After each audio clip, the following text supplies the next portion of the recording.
Okay, 45 people in so far.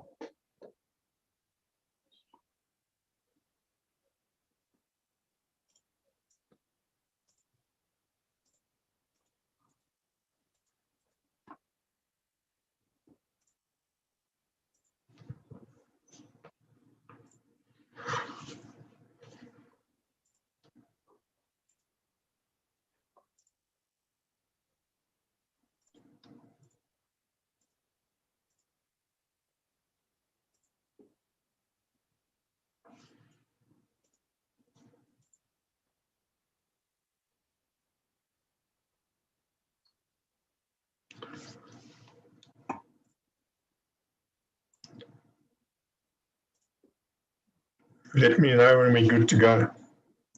Well, so far we're up to 55 people, or 52. Yeah. So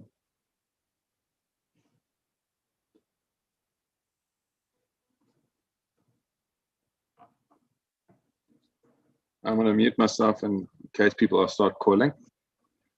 Okay.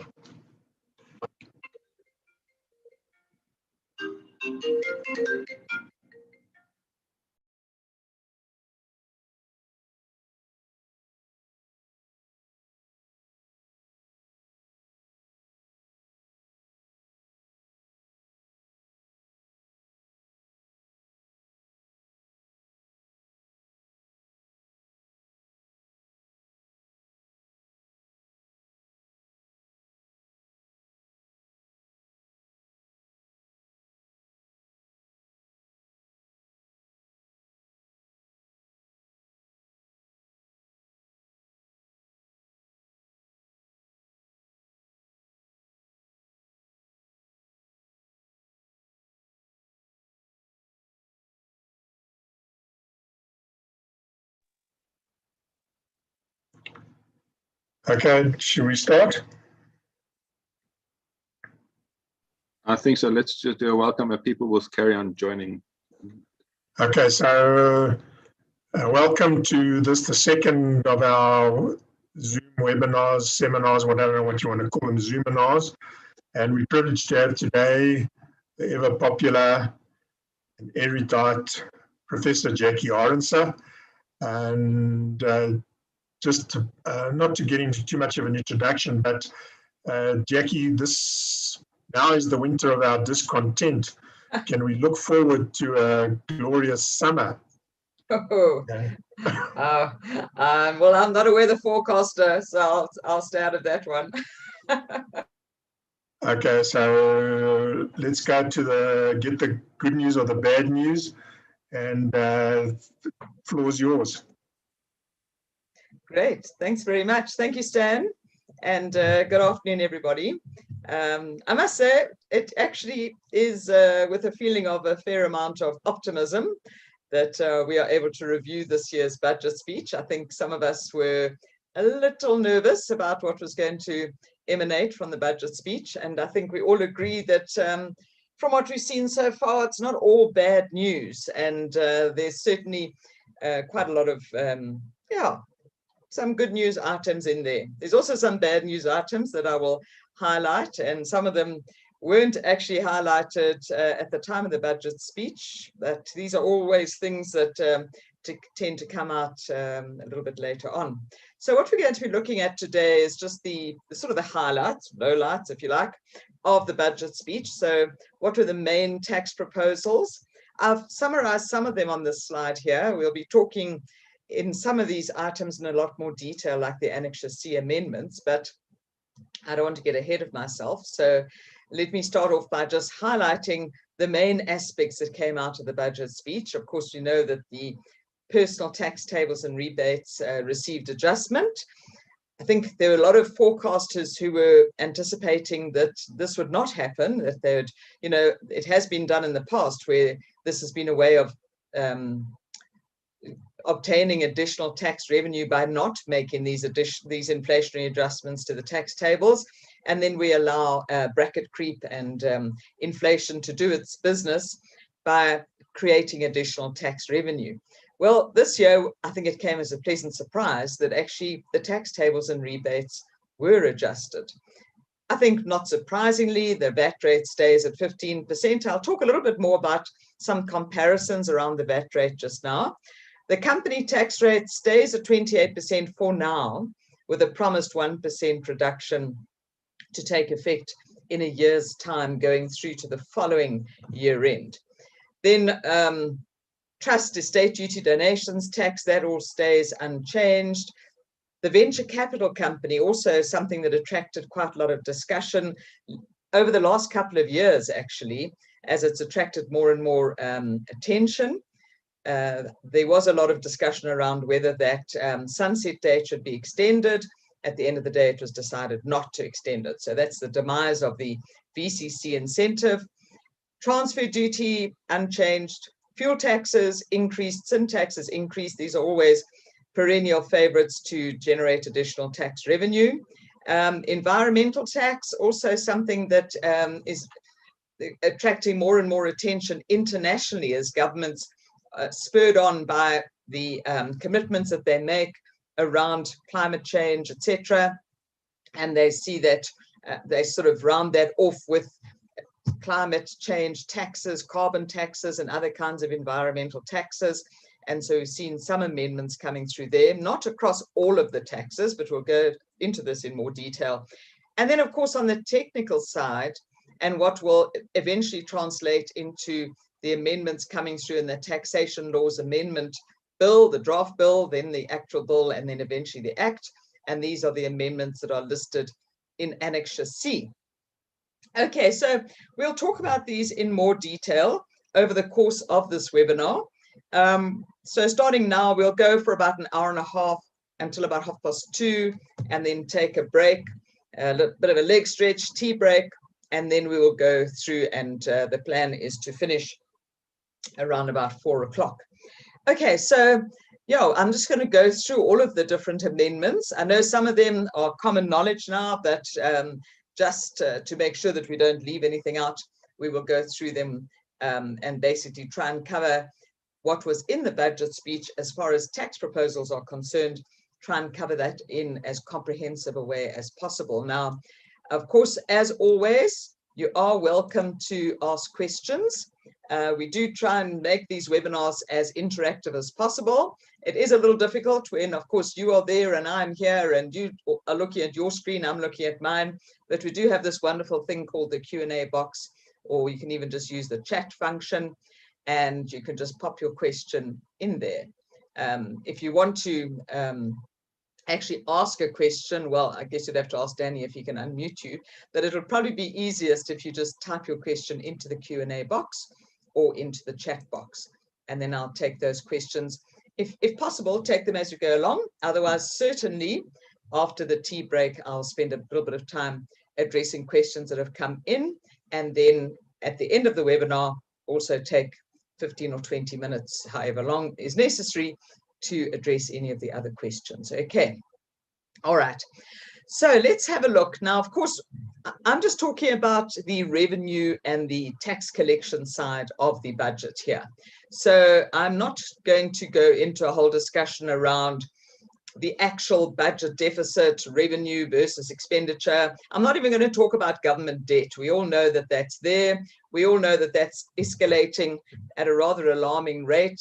Well, Tito Mboweni did have hope as his theme of the budget speech, and we hope that they are able to abide by their goal of capping the government debt at a whopping 88.9% of GDP in a couple of years' time. That's still an extremely high level of debt, but we're not going to get into that whole discussion. What I want to focus on is the tax revenue side of the budget, and then, of course, linked to that are the tax proposals. Okay, if we look at the tax revenue over the last few years, it's just interesting to have a look at what has come out compared to budget. Now, I do say this with a caveat that even when we look at budget here, this column headed budget, it's not necessarily what was laid down in the original budget. Okay, for example, if we look at 2017-18 and we think, wow, that outcome is pretty close to budget.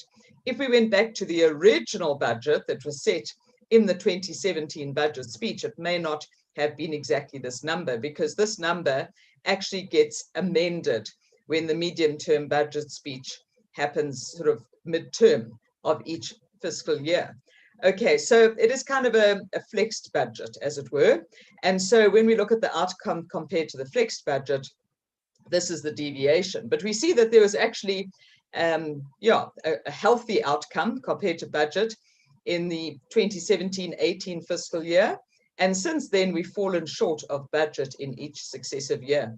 And if we look at the current year that we're in right now, which is this 2020-2021 year, the year that's going to end at the end of March 2021, we see that the new projected revenue compared to the budget is something like 197 billion rand short of budget. Okay, obviously that's a massive number. That's a huge deficit in terms of, and this is not the budget deficit, this is the shortfall compared to the budgeted revenue. So yeah, a huge shortfall. The hope is that next year the shortfall won't be quite so bad. So up to the end of March 2022, we see a deviation of 133 billion, let's call it. Of course, that remains to be seen over this next year, how things go through to the end of March 2022. But we certainly are quite a way into this year that's going to end at the end of March 2021.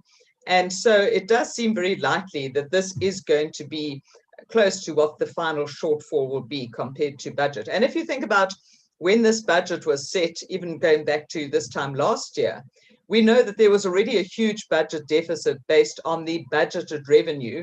Now that the outcome is so much short of what was budgeted, of course, that just means that the budget deficit is going to be that much higher, and it means that translates into government debt being that much higher. So it certainly is a little bit of a dismal picture. I mean, I will talk now about the impact of COVID on this. And we know that COVID has had a huge negative impact on the economy, not just COVID, but also the response to COVID in terms of shutting down big sections of the economy for extended periods of time. And of course, that caused havoc in the economy. And so we see this coming through in this shortfall of 197 billion rand. Even last year, our outcome was less than what was budgeted, to the tune of almost 60 billion rand. In the previous year, shortfall of about 10 billion rand. So what is this telling us? It's telling us that our tax collections are generally falling more and more short of what is budgeted every year. And is this a reflection of just shifting in the tax base? Is it a reflection of a loss of taxpayers or a loss of tax base? Or is it that our budget is just overly optimistic every year? I would venture, without going into a whole detailed analysis of this, that it's a bit of a combination of both. Now, if we look at this shortfall, this deviation of 197 billion rand just for this current year, it's interesting to see where that comes from. So we know our major sources of tax revenue are personal tax, company tax, and VAT. So what is the sort of performance in terms of these major revenue items? And I've shown you here, so just the sort of top 6 revenue collecting items. Well, I've linked dividends tax in with corporate tax, just to put the 2 there. And then I've shown you the budgeted revenue for the previous year up to the end of March 2020, budget versus sort of outcome. And then for the current year, budget versus the revised budget, what we now expect to see as an outcome. And if we look at personal income tax, we see that last year it was pretty close to budget. This year, it's 64 billion rand short of budget. If we look at corporate income tax, last year it was 5 billion rand short of budget. This year, in the tune of 41 billion rand short of budget. If we look at dividends tax, last year 1 billion rand short, this year 8 billion rand short. Value added tax, last year actually a little bit over. The outcome actually ended up being more than the flexed or updated budget. So we ended up getting 2.5 billion rand more than what we anticipated. Not so this year. This year, we end up being 36 billion rand short of our projected revenue outcome. In terms of specific excise duties, we ended up pretty close to budget last year. This year, way short, to the tune of 24 billion rand. Of course, specific excise duties, remember that is the sin taxes on alcohol and cigarettes. And so this shortfall, if you look at it, we ended up collecting, or we project to collect, only about half of what we anticipated or what we budgeted at the beginning of the year. And so, of course, that's pretty much due to the alcohol and cigarette ban, and 2 bans on alcohol during the course of the year, which all but decimated that industry. But it's interesting, if you think about it, the ban on alcohol and cigarettes didn't last for as long as 6 months of the year. But we end up losing half of the total revenue. So it shows you that the ban on alcohol and cigarettes has had a kind of an exponential effect. It's not just the loss of specific excise duties on the sales that may have happened during the period of the ban, but this seems to have had a flow over effect, that actually there's been even more of a loss. Is it because people gave up smoking and drinking as a result of the ban? I don't think that's a massive contributor. I think maybe another part of this, and possibly this needs to be examined and researched, is that you may find that people's sources of where they're buying their products from shifted when those bans happened, and they ended up acquiring goods on the grey market, as it were. And maybe we've lost even more of our tax base because more people are now buying, let's say, cigarettes on the grey market and not paying the specific excise duties. As I say, it warrants further attention. It's a massive deviation to end up collecting only half of what we projected on specific excise duties. And if you think about it, even thinking about how much money it's going to cost to roll out the vaccine, and we think that we lost 24 billion rand in sin taxes during the year. It's really a tragedy to think that, you know, we now have to find this money elsewhere to pay for the vaccines, and yet we could have actually collected this money. It was there for the taking, as it were. Specific excise duties, we've seen in the past, they very seldom fall short of what is budgeted for, because even if you raise sin taxes, you don't see an equal and opposite reduction in consumption. So it is a pretty much guaranteed source of additional tax revenue. So to actually lose that tax revenue is quite a tragedy for our tax base. If we look at the fuel levy, also last year only about a 3.6 billion rand short of budget. This year 8.2 billion rand short of budget. Well, I guess a large part of that again linked to the impact of COVID and the fact that people weren't able to travel as much. Business travel was reduced, even deliveries and so on, in some respects may have lessened during some of the hard lockdown periods. And so, yeah, that sort of translates into that reduction or the shortfall of the fuel levy. So I think all across the board, remember that we said that our total tax revenue was 197 billion rand short of budget. This gives you the majority of that figure. It's not all of it. There's bits and pieces from elsewhere. I just didn't want to make the slide too dense with information, but it gives you the main generators of that shortfall. And actually, if you look at this across the board, the underlying common theme here is the impact of COVID-19 on our economy, and also the response to that in terms of shutting down the economy.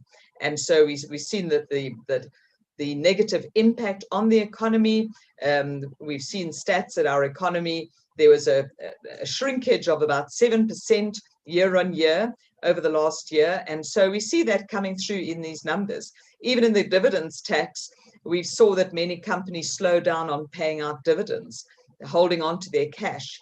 And we see this coming through and having this impact on the dividends tax.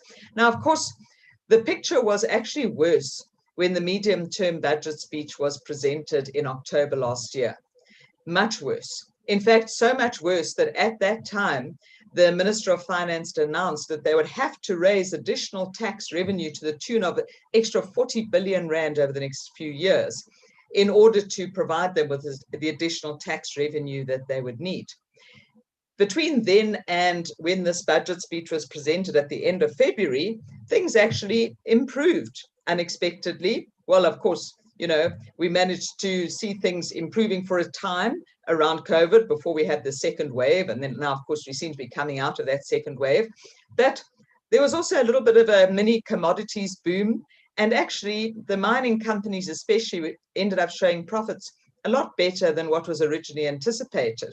Plus, the impact on some areas of the economy was perhaps not as bad as they thought it was going to be in October last year. And so the one bit of good news that came out of the budget speech, the minister announced that they would not in fact need this additional 40 billion rand in tax revenue because they have managed to generate this additional 100 billion rand as a result of these various factors, 100 billion rand more than what they thought they were going to get in October last year.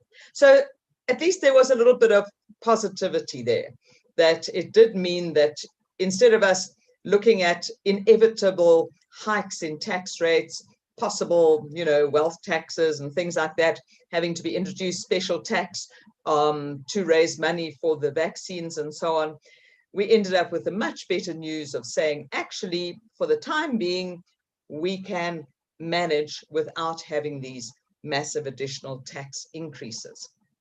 And so what we see coming through there is basically that, yes, we are still way short of budget. It's not as if things are now fantastic and we can all, you know, just forget about the problems that we have.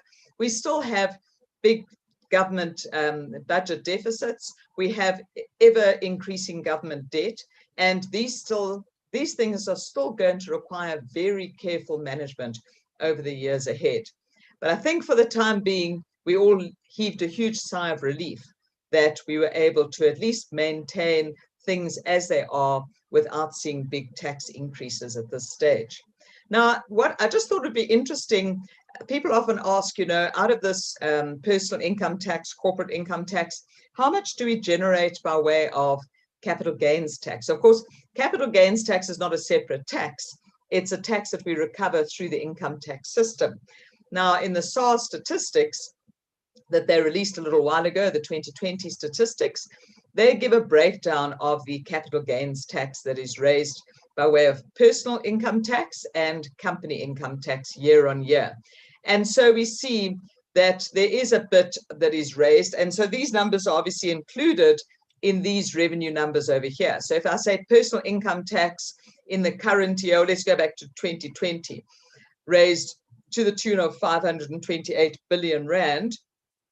Out of that, capital gains tax contributed 6 billion rand. So it's a very small amount of our total income tax collections. In fact, it really, if we had to rank this with the other taxes, capital gains tax, let's say 6 or 7 billion, 6 billion for individuals, 7 or 8 billion rand for companies in 2020. Well, you know, that's way less than any of these other way of things like smaller taxes. It's a bit more than that. Generator. That's enough. Some attention to be given. There were no amendments that were made. Capital gains tax, and when you look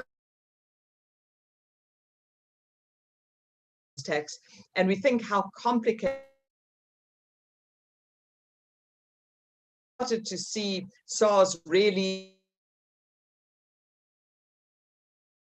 on capital gains tax. I think when we see fixed transactions, we're going to start between perhaps what people are reporting the legislation. So I still think it's an area of how much tax is generated compared to the complexity. One has to wonder whether it's the wisest way of raising revenue. But having said that, capital gains tax is not going to go away anytime soon. It's just a kind of a theoretical thought given there as to whether, this amount of revenue justifies the complexity and the time taken to maintain the records and the reporting and so on that has to happen for capital gains tax purposes. Okay, so that was just the other comparison that I wanted to show you around how much we generate by way of capital gains tax. Then let's just have a look, before I get into the detail of specific tax changes, what does our tax to GDP ratio look like compared to other countries? Now, this is based on the OECD measurement, so it's not necessarily the percentage that is reported in the budget documentation. So they show, this is also from 2017, so, it's a couple of years ago, but OECD, interestingly, does generally report the tax to GDP ratio a little bit higher than what is reported in the budget documentation. The budget documentation reports this as being in the region of about 26-27%. OECD measures it at 28.4%. Be that as it may, let's compare that to our other countries. OECD average, now we are not a member of the OECD. OECD generally comprises the more industrialized countries. There are 36 member countries of the OECD. South Africa is not a member country, but we do have observer status. And so that's why we tend to attend all their meetings. We have representatives there. And we obviously follow the OECD guidelines on many different tax matters, especially in the area of international tax. So the OECD countries on average, their tax to GDP ratio is high, 34%. But remember that they have social security taxes. In our cases, we don't count that as a tax because our pension contributions is something separate to that. We don't have social security tax as such. So that tends to boost their tax to GDP ratio. If we come down to our tax to GDP ratio at 28.4%, amongst all the African countries that are measured by the OECD, and now they're not member countries, but the OECD does gather statistics on these African countries, we are the third highest. So Seychelles is the highest, then Tunisia, then South Africa, and then Morocco. So we are definitely way up there in terms of our tax to GDP ratios. And I think that I hardly need to mention this, that we are a highly taxed country. If we look at the average of Latin American countries, LAC, they're sitting at about 23% of GDP. And African countries on average, if we come down to this line over here, 17%.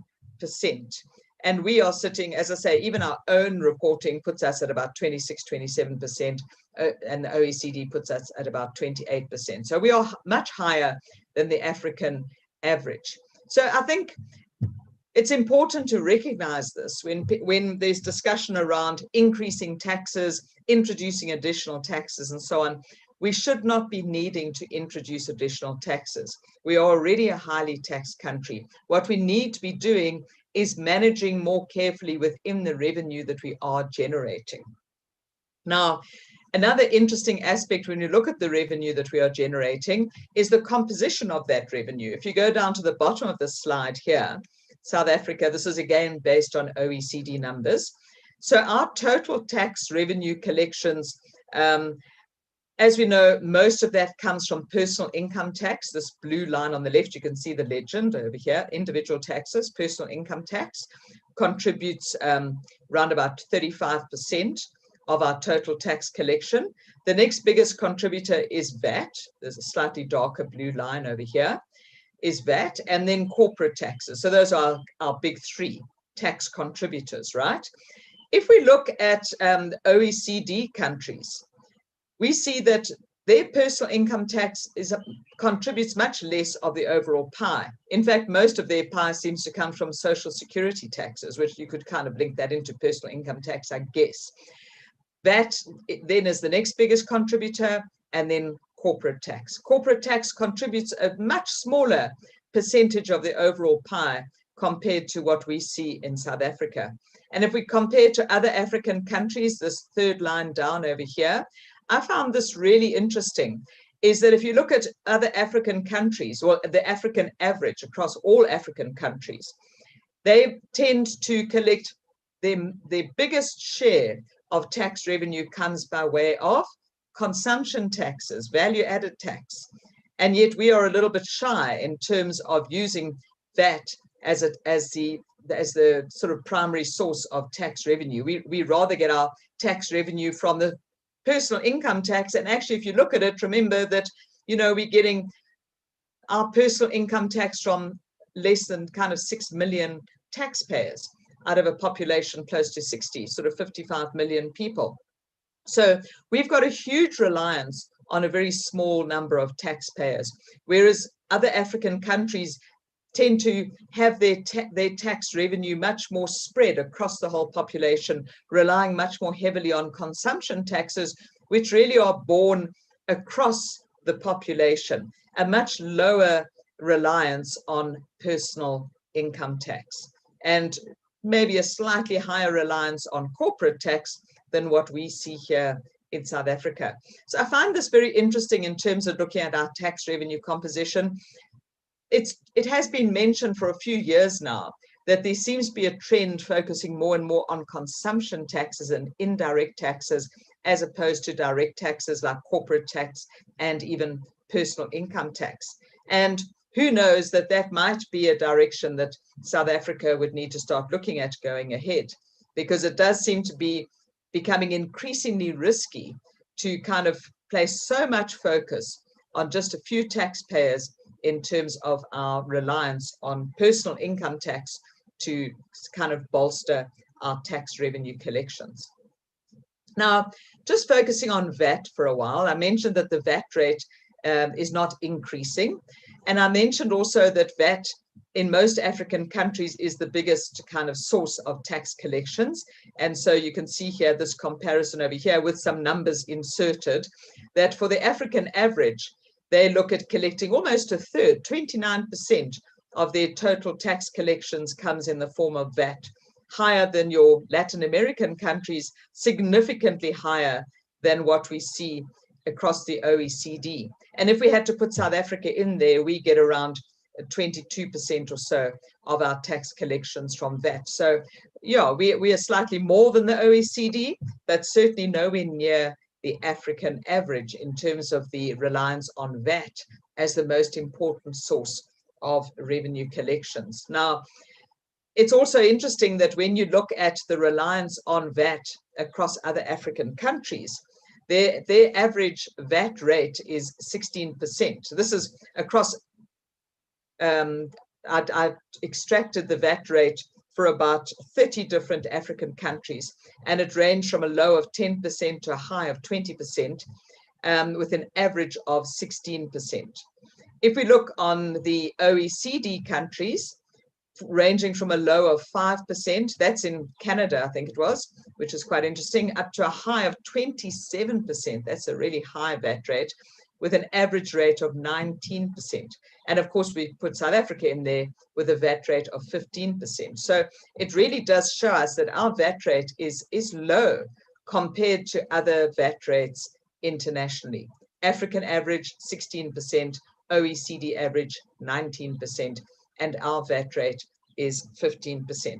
But we know that politically, there is very little appetite for raising the VAT rate. We saw that the government did approach this a few years ago. We raised the VAT rate from 14 to 15%, and there was so much fallout and pushback politically that many people in government said that they really don't want to go through that process again. So it seems that we're going to be staying with a VAT rate of 15% for the foreseeable future.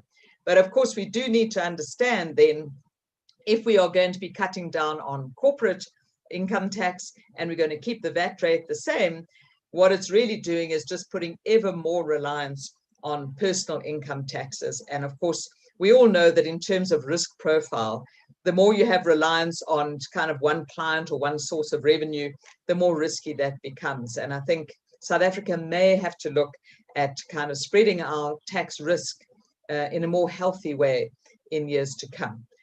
However, that would be a very long-term discussion. Right now, we're not looking at any specific changes in the structure of our tax system in South Africa.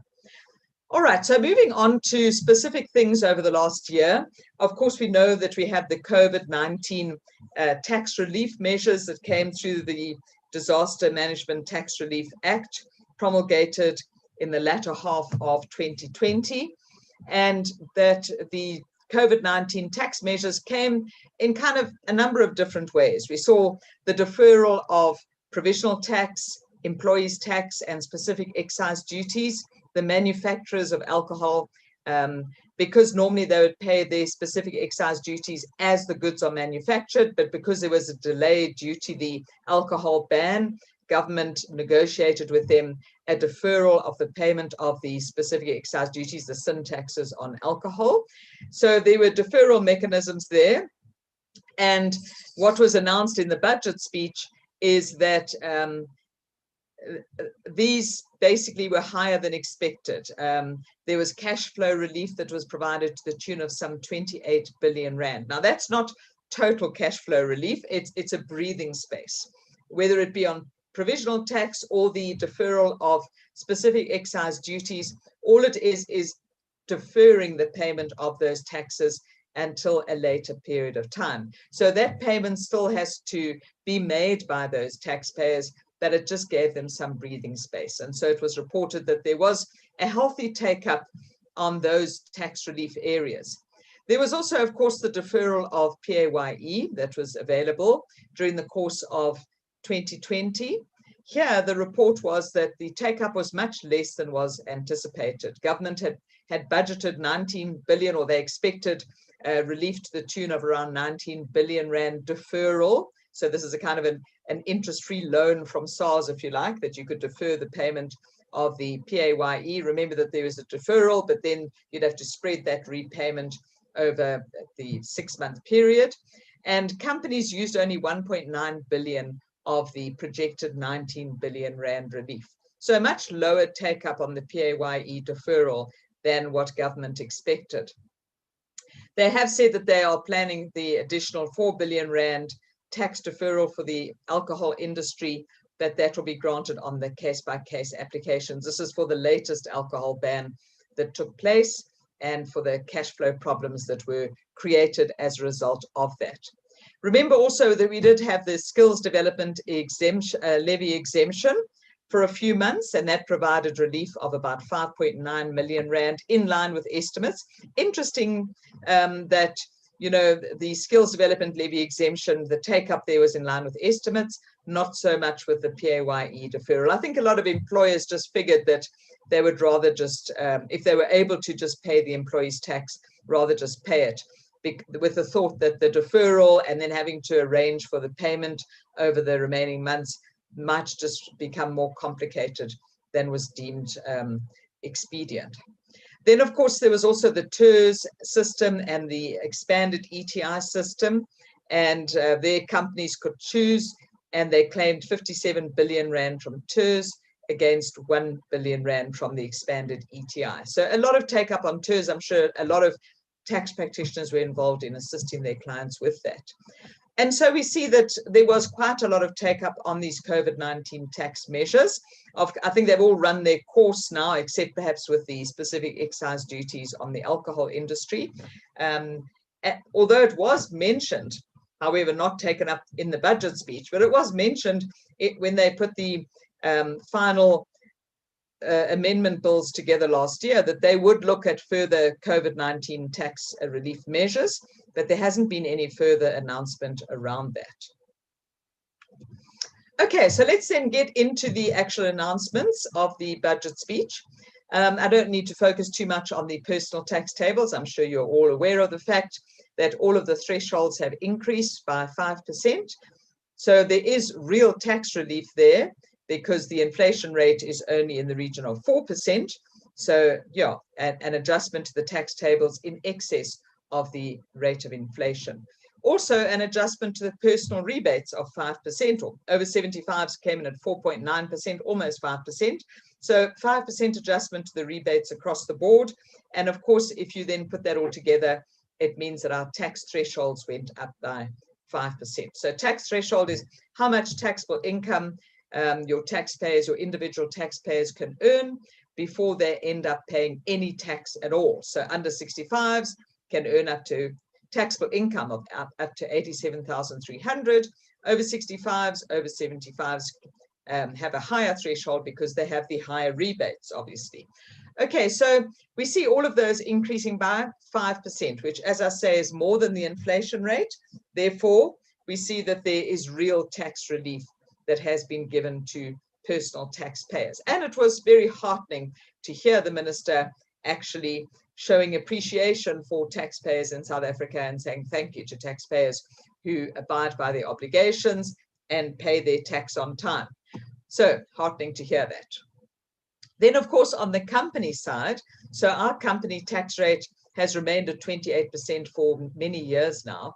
And as the trend internationally has been for company tax rates to reduce, we see that our company tax rates more and more stands out as being high compared to other rates internationally, certainly amongst our trading partners. And so there's been more and more call on government to reduce the company tax rate. They have now announced that they will lower the company tax rate by 1%, but please note that this is only coming into effect for years of assessment commencing on or after 1 April 2022. So the first year end that will actually be affected by this lower tax rate will be the year ending 31 March 2023. So it's really only in 2 years' time. Okay, granted, it'll affect the provisional tax payments that take place during that year, but it's only going to take effect for the 2023 year end and thereafter.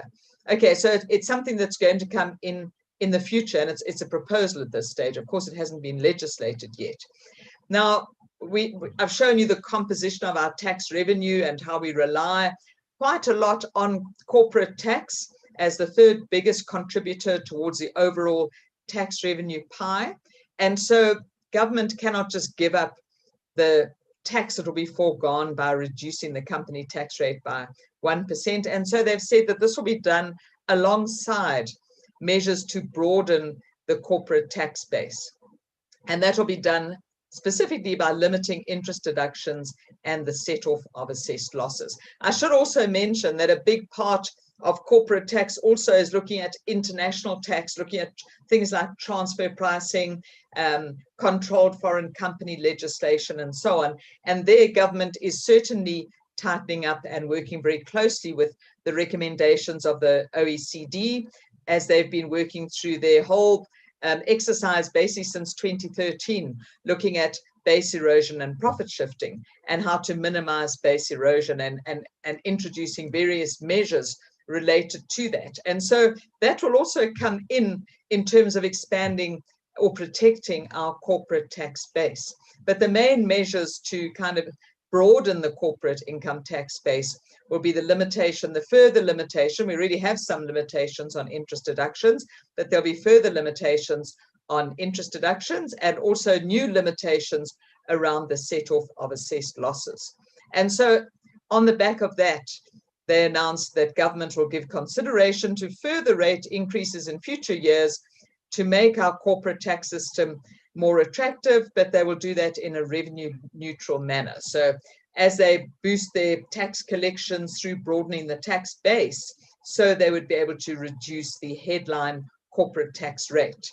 Okay, so that will be done taking into account the various recommendations of the Davis Tax Committee as well. Now, if we look at the limitation on the deduction of interest, we already have interest limitation provisions in the Income Tax Act, Section 23M, 23N.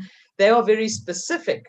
What was proposed in the 2020 budget speech was that there would be sort of enhanced measures to limit the deduction of interest. And they released a discussion document in sort of following on from the budget speech in 2020 with comments due by the 17th of April. Comments have been gathered on that. National Treasury started the process of putting together draft legislation, but that was then all delayed. It was originally going to come in for years of assessment commencing on or after 1 January 2021, but it was delayed because of COVID. And of course, SARS and National Treasury had to turn their attention to the COVID tax relief measures and the legislation that had to be released relating to that. So they deferred this limitation on the deduction of interest. Nonetheless, they have all these comments in the bag. They have worked through them. They'll be considering them. And what they initially had proposed in terms of their 2020 budget proposal was to cap their net interest expense deduction at 30% of EBITDA, earnings before interest, tax, depreciation, and amortization. In the tax context, that is taxable interest before taxable income before the deduction of interest and before the deduction of any capital allowances. So the idea is you work that out, and then whatever interest expense you want to deduct is capped at 30% of that. The idea is that this would apply to companies in multinational groups, and if interest exceeded the cap on the deduction, then the excess could be carried forward, but only up to 5 years. They did mention having a sub-minimum amount, could be anything as high as perhaps even 5 million rand would be allowed as a straight-off deduction, no limitations, but it's only for really material amounts of interest that you would see this limitation kicking in. So that was the one area on the limitation of interest. As I say, they started the process with their discussion document, and they have come out with some further ideas on that, and we can expect to see draft legislation later this year. In terms of the set-off of assessed losses, also announced in the 2020 budget speech that the set-off of assessed losses would be capped. Now, up until now in South Africa, we've not really had limitations on the set-off of assessed losses. We have ring fencing of assessed losses that happens on the one hand with your offshore trades, and then on the other hand through Section 20A, but that really only applies to your individuals who are in the maximum marginal tax bracket. So apart from that, we don't have any limitation. If you have an assessed loss, you can just continue setting that assessed loss off without any time restriction or any restriction on the kind of the amount of the assessed loss that you're setting off. If this recommendation that was announced in the budget speech last year sees the light of day, then their proposal is that they would cap the set-off of an assessed loss at 80% of taxable income. So if you had a 100 million rand assessed loss at the end of last year, and this year you have 50 million rand of taxable income, you wouldn't be able to set off that whole 100 million rand. You would only be able to set off up to 80% of the current taxable income. So 80% of 50 million, 40 million. So you would still end up with part of your current year's taxable income being taxed in the current year.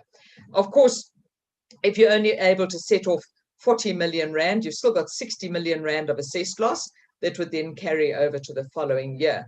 And the idea is that you would be able to carry your assessed losses forward, but they are looking at introducing a time limit. Now, having a look at, again, international comparisons, many countries internationally have limitations either in terms of value or time, and sometimes both. We're considering perhaps both. Certainly many countries have either one or the other. Some countries have a time limit as little as 5 years. China apparently has a time limit of only 5 years. Some have other time limits that are longer than that, but they do have specific time limits. And others have limitations in terms of something similar to what we're looking at here, where we set a value on the limitation, like 80% of taxable income. So what we're doing, or what is proposing to be done here, is not completely unique or novel if we look at international comparisons. So these are the two proposals, and the idea from government is that these would significantly bolster the tax base on corporate income tax, and they are hoping to collect more corporate taxes as a result of these measures, coupled with, as I say, the tax-based protection measures that are coming through all the OECD developments. And the idea is that as they collect more corporate tax with those measures, then they would be able to reduce the corporate tax rate. Okay, so we can expect to see these amendments coming through during the course of this next year, the limitation on the deduction of interest and the limitation on the set-off of assessed losses. It would be expected that we would at least see another discussion document coming out, or perhaps draft legislation with the opportunity to comment. And these, of course, are very important amendments. It is expected that the real impact of these amendments would be on the large corporates, especially on the large multinational groups. Shouldn't really have that much effect on your smaller owner-managed companies, but it doesn't mean to say that owner-managed companies will be completely off the hook. We'll have to have a look and see what these specific proposals are in the draft legislation. So the statement in the 2021 budget speech was that they have postponed the introduction of these two measures until 2022. So remember, they were due to come in for years of assessment commencing on or after 1 January 21. And so the idea is that that will be pushed out by a year. And the expectation is that we will see a further discussion document or draft legislation. Following on from last year's discussion document, what they have said is that their proposal is to expand the scope of the current interest limitation rules. That'll be the limitation rules that exist in Section 23M and Section 23M, capital M, capital N. Okay, so those rules link around a limitation on 40% of EBITDA. So here they're looking at including similar interest items and to adjust the limitation to 30% of EBITDA. So reducing the cap, as it were, from where it is at the moment. And then also to restrict the interest that will be subject to this limitation to only connected person interest rather than all interest. So in some ways restricting the scope, but then in other ways limiting or making more severe the cap or the limitation on how much interest would be allowed to be deducted. So have a look for this in the next set of draft proposals, and especially I think also look out for the draft legislation around the set-off of assessed losses. Of course, with the company tax rate, if we look at a current company tax rate of 28% and a dividends tax rate of 20%, we talk about an effective tax rate of 42.4%.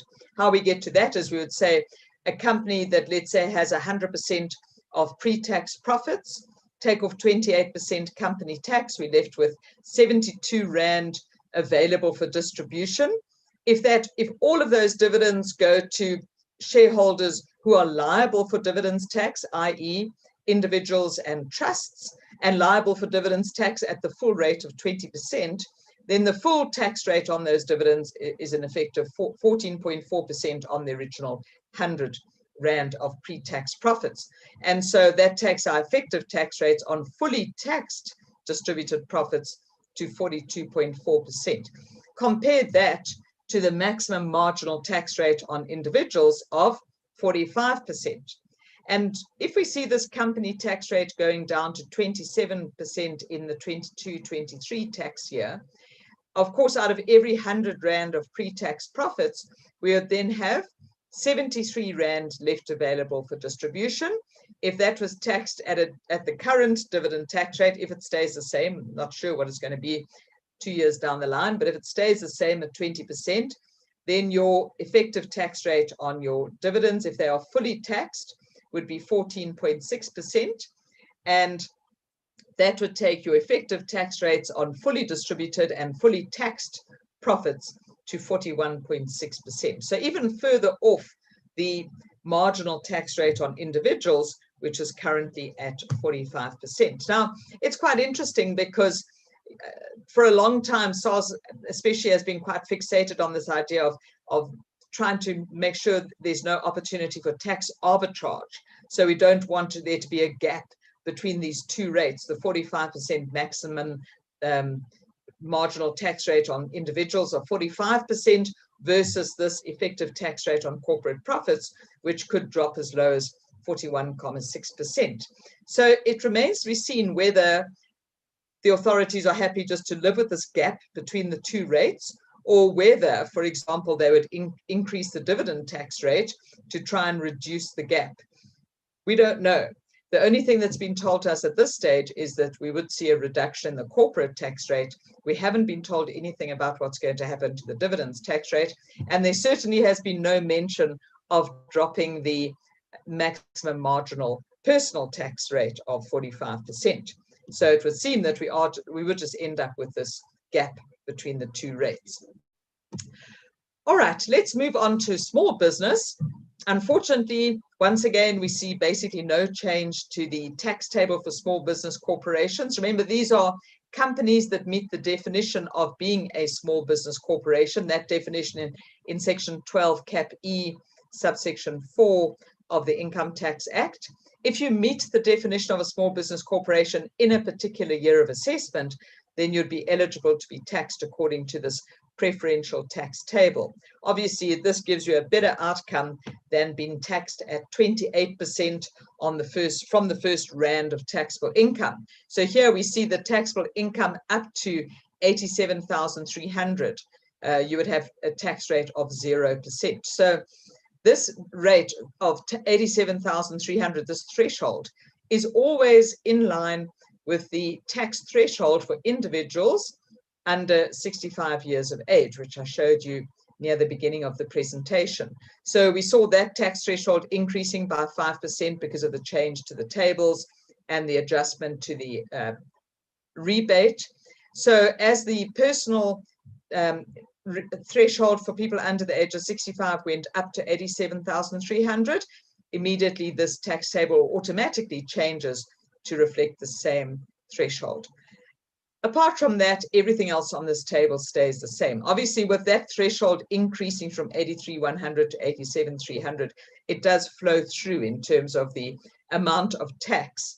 For example, if you had taxable income above 550,000, and you start getting taxed at the 28% tax rate, but as 28% of taxable income above 550,000 plus that base amount of 58289, which according to the old table and the old threshold would have been 58583. So you're saving around about 300 Rand as a result of the adjustment to that threshold up to 87,300. So that benefit flows all the way through the table, but it's not really giving any significant benefit to small business corporations.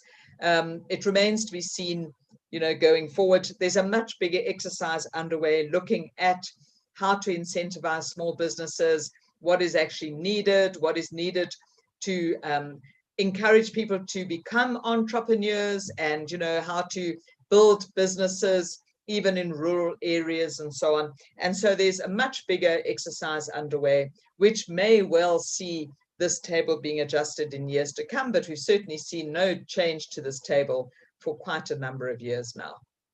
And similarly, on turnover tax on micro businesses, this, as the name suggests, micro businesses, very tiny businesses with turnover not exceeding R1 million for the year. And we've seen no change to this table at all. Everything stays exactly the same. Okay, then moving on to other aspects relating to individuals now. Let's look at incentives for savings. Our local interest exemption, no change. Well, we don't expect there to be any change to this exemption in the foreseeable future. This harks back to the time when Pravin Gordhan was Minister of Finance in his first phase as Minister of Finance, when he introduced the tax-free savings concept. And the statement at that stage was that the idea was to move more towards utilizing the tax-free savings incentive and ultimately phase out this local interest exemption. So at that stage, the announcement was made, there'll be no further change to this exemption. So we don't expect any inflationary change or otherwise to this exemption in the foreseeable future. If we look at the tax-free investments, the current situation, which has been since the 1st of March 2020, is that individuals can invest a maximum of 36,000 Rand per year into a tax-free investment. That was initially 30,000, then increased to 33,000, and then of course went up to 36,000. We still have the lifetime limit of 500,000. So this is the amount that people are allowed to invest into a tax-free investment in any particular year. Remember that there's no tax benefit given for the amount that goes into a tax-free investment. There's no deduction or anything that happens as far as that's concerned. But what happens is with the return within that tax-free investment. So depending on what kind of investment you put your money into, you might just put that into a savings account. Well, you're not going to earn a lot of interest that way, but if you did that, what it means is that the interest would, any interest you earned on that account would be immediately tax-free.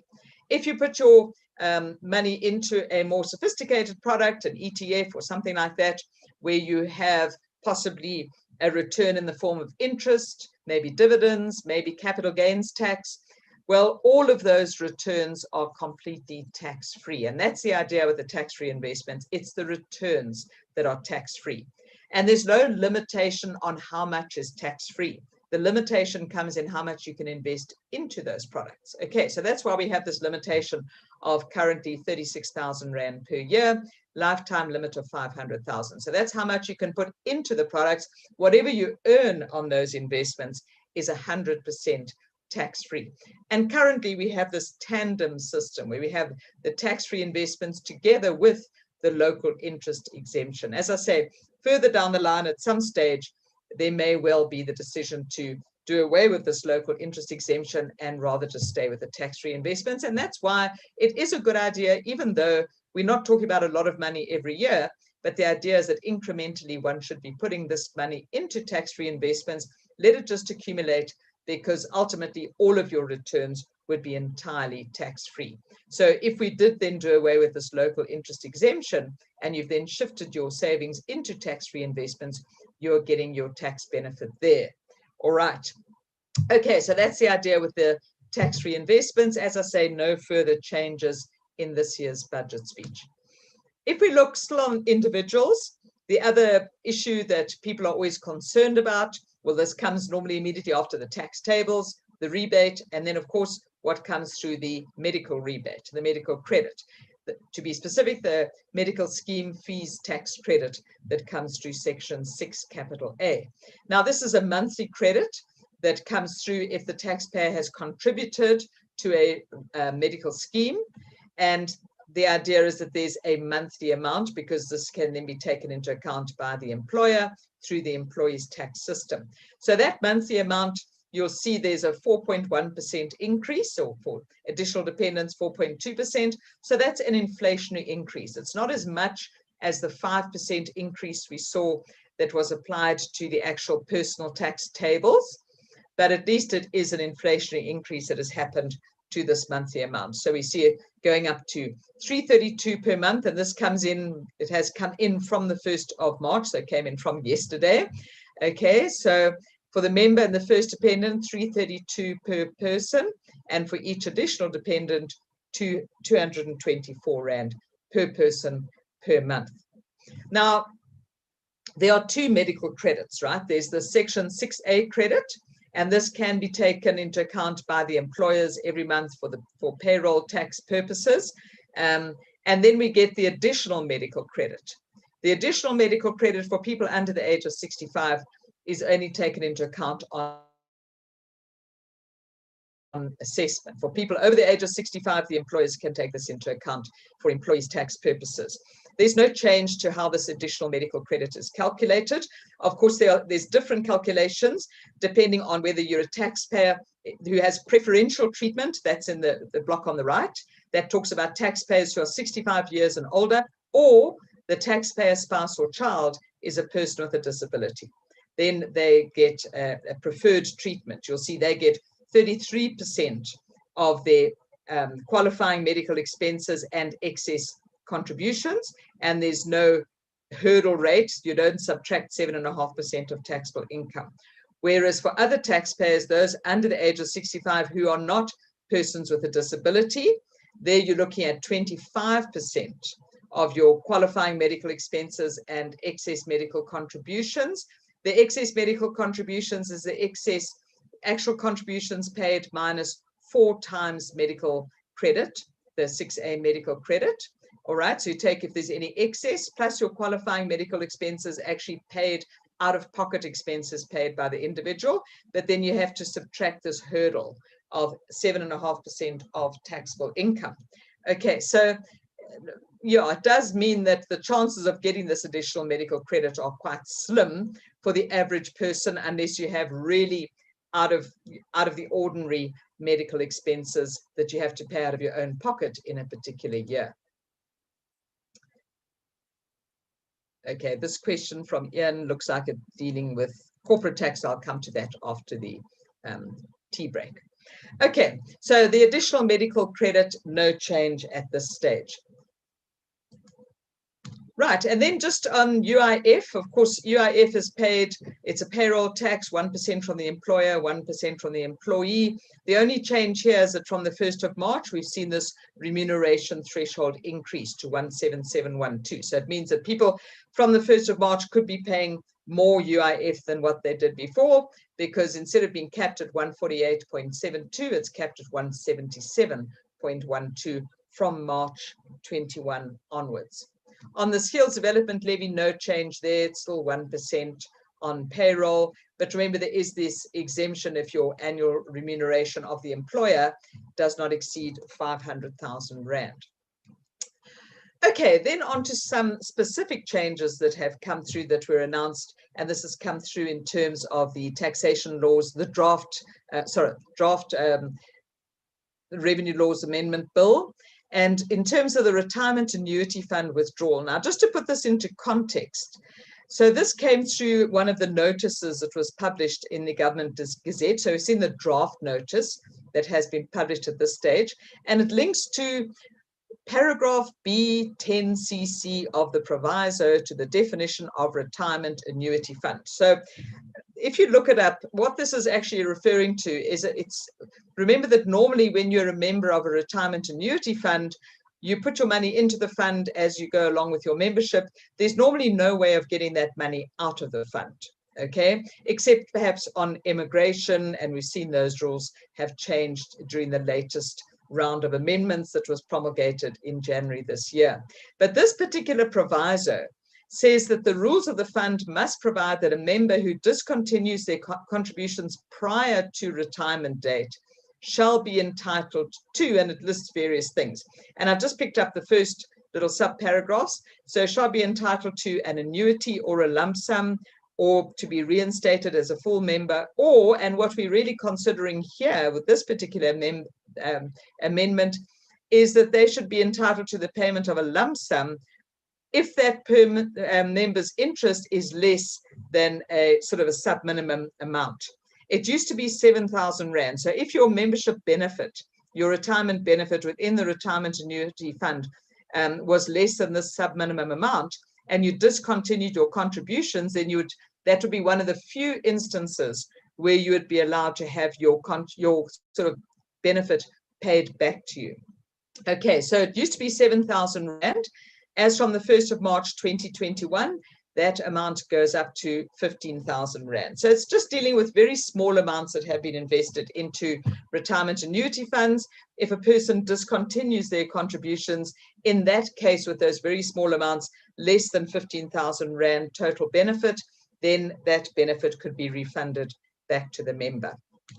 Okay, then moving on with individuals, the next thing I want to talk about is with the travel allowance table. So this is obviously people who get a fixed travel allowance. They keep a logbook and they're looking at claiming their deductions at the end of the year of assessment. Normally, every year, the travel allowance table is increased slightly with inflationary adjustments across the various categories. Some years we have seen that the travel allowance table has remained unchanged. And on the date of the budget speech, it looked as if this was going to be one of those years. But then, lo and behold, on the 26th of February, which was on Friday, okay, 2 days after the budget speech, there was suddenly published on the SARS website this draft notice, which tells us the new travel allowance table. And actually what has happened is that these rates, the fixed cost rates and the fuel cost rates, have actually been reduced by sort of anything between 5 and 7%. The maintenance cost has gone up a little bit, but these amounts have actually been reduced, which could well mean that people end up getting a slightly less deduction, all things being equal, at the end of the next year of assessment.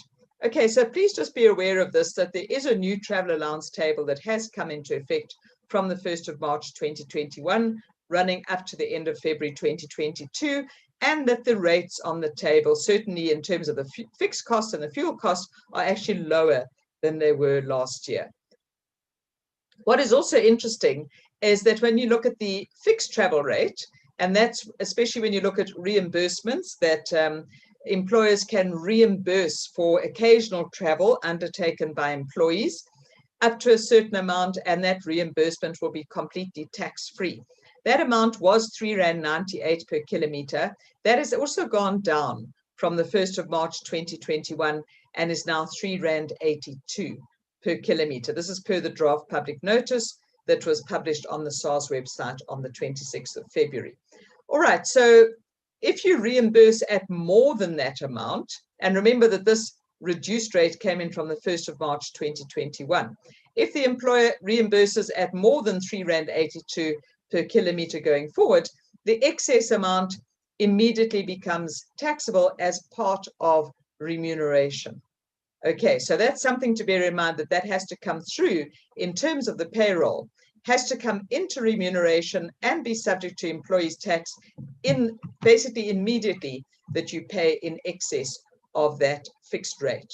Of course, this fixed rate is not available if we say that this is a tax-free rate, that if you reimburse up to this rate, it'll be totally tax-free.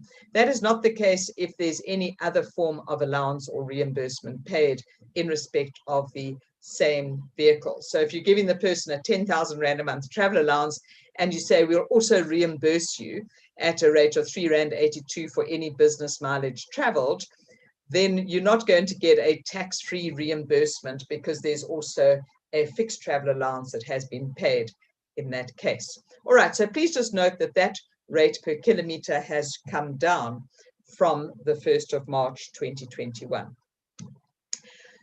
Okay, subsistence allowances have not changed at all. So here we see that where a person is paid an allowance because they're traveling away from home for at least one night for business purposes, and they're paid an allowance to cover either meals and incidental costs or perhaps just incidental costs, they are deemed to have expended these amounts per day.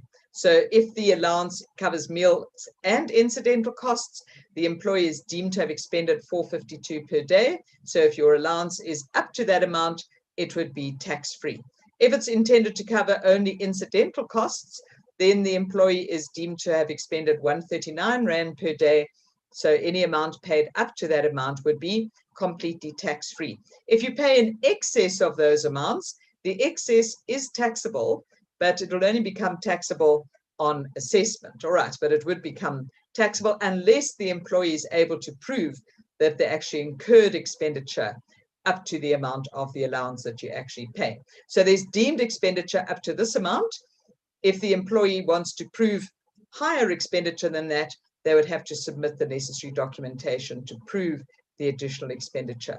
That's for travel within the Republic. If the person travels outside the Republic, then there's a separate list of rates that applies depending on where the person travels to. If they go to France, 128 euros per day. If they go to America, it's $146 per day.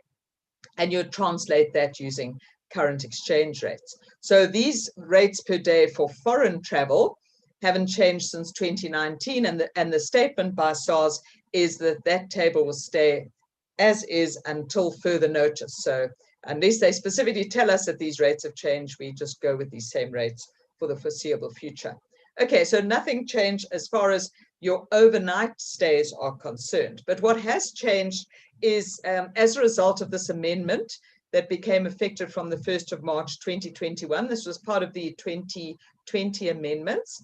It was this change to section 8182, which talks about where a person is reimbursed for expenditure where they travel away from home for business purposes, but not overnight, where they travel away just for part of a day. So what it says is where the recipient is, by reason of the duties of their office or employment, obliged to spend part of a day away from their usual place of work or employment, and they're paid a reimbursement or advance for expenditure actually incurred by the recipient. Okay, so normally we would say reimbursements are tax-free, but one's got to be a little bit careful that it is conditional. So in this case, reimbursement is tax-free if the recipient is allowed by the principal to incur expenditure. So there needs to be a policy on the part of the employer that allows the employee to incur expenditure and be reimbursed for this expenditure. Only then will the reimbursement be seen as totally tax-free.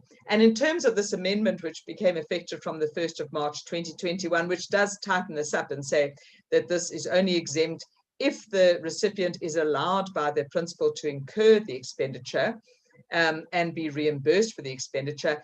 And in addition, that the reimbursement will not exceed a certain rate per day. And here they have published a draft notice to say that the rate per day in this case will be 139 Rand per day. So that links to this daily rate for incidental costs only, where the person travels away from home for more than one night, overnight, okay? So we see the same daily rate coming through, 139 Rand per day. Okay, so it's a new subsistence rate that comes into the legislation from the 1st of March 2021, which applies to day trips.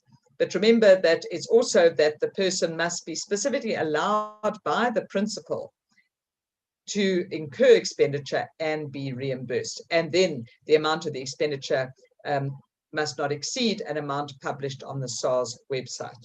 Okay.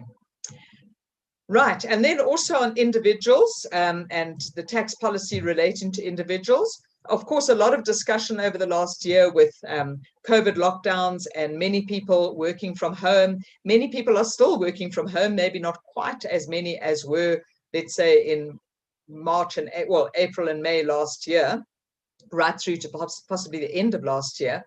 But with a lot of people working from home, there was a lot of discussion around the tax deductions that one could get relating to expenditure incurred for working from home. Now, there are provisions in the Income Tax Act that allow certain deductions to be claimed for home office expenses, and those link into Section 23B, which is a denial of deduction of private expenses. However, there's a caveat that, except that expenditure relating to a home office may be allowed in certain circumstances. That has to be read together with Section 23M, which limits the deduction of expenditure for employees. So we have quite restrictive provisions around the deduction of home office expenditure. And certainly SAICA and various other tax bodies did make representation to SARS and National Treasury to ask them to consider reviewing the tax legislation relating to the deduction of home office expenditure. So in the budget speech, it was announced that in light of the large-scale migration to working at home over the last year, that National Treasury will review the travel and home office allowances. Well, I'm not sure about travel, because if a person's working at home, then you don't need to travel. But certainly home office expenditure. But they have said that they will review these deductions to investigate their efficacy, equity in application, simplicity of use, certainty for taxpayers, and compatibility with environmental objectives. In recognition of the potential effect on salary structuring, this will be a multi-year project, starting with consultations during 21-22. So for many people, the real focus on working from home has happened over the last year, perhaps less so going forward. Who knows? It depends on what happens with the adaptations to our lives as a result of COVID-19. But what this is telling me is that they will look at this going forward, and this is going to be a multi-year project. And so I think the short story is, don't expect any changes anytime soon. I think we just have to stick with the existing provisions, looking at Section 23B, Section 23M, and working around those provisions to establish what specific expenditure can be deducted. Okay, so they will look at this, but it's going to be a long-term project. Okay, on to other aspects dealing with individuals. So estate duty. Now, interesting that estate duty stays unchanged. There were many people who thought that with all the talk about wealth taxes and needing to raise additional tax revenue to cover the cost of vaccines, never mind addressing the cost of burgeoning government debt and so on, there was some thought that estate duty might increase and donations tax might increase. Interesting that it stayed exactly the same. And so we see estates up to 30 million Rand have estate duty at 20%, and then in excess of 30 million taxed at 25%. Of course, we still have the abatement of 3.5 million Rand per spouse. On the donations tax side, similarly, absolutely no change. So we see donations up to 30 million taxed at 20% and excess at 25%. Just a point to clarify that when we look at this donations up to 30 million or exceeding 30 million, what we are looking at there is the cumulative donations made by a person since the 1st of March 2018. Okay, so it's a kind of a lifetime cumulative donations, but we only started counting from the 1st of March 2018. And if your cumulative donations after starting the count from that time, once they go over 30 million Rand, remembering that we have deemed donations that come through things like Section 7C, okay? So if you bring all of these donations into effect and you have cumulative donations exceeding 30 million Rand, then the higher rate of 25% then kicks in. And it means any subsequent donations made by that person would then be taxed at 25%. Of course, we've got the annual exemption of 100,000 Rand per person per year, no change there. And for persons other than individuals, the annual exemption of 10,000 Rand per year, no change there. So absolutely no change as far as our donations tax rates and exemptions are concerned. On the CGT side, similarly, absolutely no change. So our annual exclusion still at 40,000 Rand, primary residence exclusion, 2 million, the annual exclusion in the year of death, 300,000, sale of small business assets exclusion, 1.8 million. And then I must mention that in order to qualify for that small business asset disposal exclusion of 1.8 million, the criteria, one of the criteria is that the market value of the business, of those small business assets, cannot exceed 10 million Rand. That also has remained unchanged for quite some time. So by keeping all of these thresholds unchanged, we are seeing that that is allowing fiscal drag and inflation to kind of do its work, push the value of assets over those amounts, and you end up getting additional tax in that very sneaky way, which is not a kind of a headline way of getting additional tax, but nonetheless, it does carry through. So by keeping those exemptions fixed, you're ending up getting additional tax by way of the inflationary increases to the value of these assets. I mean, if you look at a small business where the value of the assets then creeps above 10 million Rand, it means that the seller then loses that exemption altogether. All right, so it's not that you only get some of the exemption because of the increase in the value. Your value goes over 10 million, you get no exclusion whatsoever. Okay. In terms of the CGT inclusion rates, so if we take the inclusion rate for individuals, still 40%, companies and trusts still 80%. So what we're saying is that having taken off those exemptions that we spoke about on the previous slide, like your annual exclusion, your primary residence exclusion, etc., you're left with the remaining capital gain, and then multiply that by the inclusion rate to work out your taxable capital gain that then comes into taxable income under Section 26A. So with individuals, we have a 40% inclusion rate. So if we take your capital gain multiplied by 40%, then your taxable capital gain is taxed at up to a maximum marginal rate of 45. And so our effective CGT rate, 45% on 40%, is 18%. Of course, that's our maximum rate for individuals. Could be anything from 0 to 18%, depending on what the person's marginal tax rate is. For companies, the inclusion rate is 80%. The tax rate is fixed if it's other than small business corporations. And so your maximum effective tax rate is 22.4%. Of course, if this was a small business corporation, again, your actual marginal tax rate could be anything from 0 to 28%. So your effective CGT rate would be anything from 0 to 22.4%. With trusts, we have a fixed tax rate. If you do have any remaining taxable income that's taxed in the trust, it's taxed at 45%. If you've got taxable capital gain that stays in the trust and is taxed in the trust, it will be taxed at 45%, giving you an effective rate of 36%. Okay, so those are important rates to bear in mind when you're looking at how much tax you are paying on a capital gain.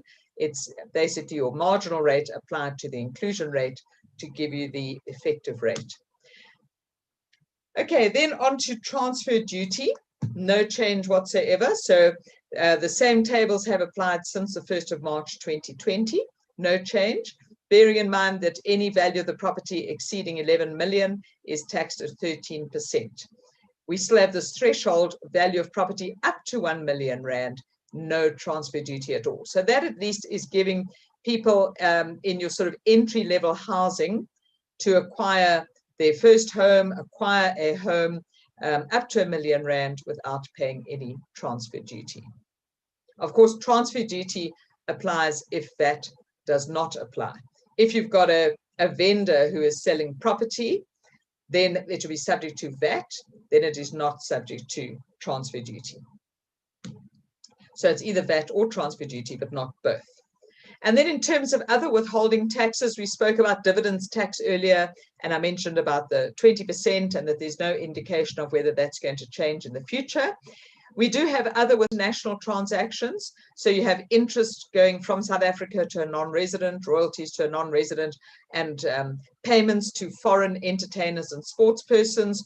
We have this 15% withholding rate. Now, there was also some speculation ahead of the budget speech that the interest withholding tax may go up because at the moment there is scope to get more tax by way of the interest withholding tax. Nonetheless, they've kept it at 15%. Now, it's interesting that, of course, we talk about interest going from South Africa to a non-resident.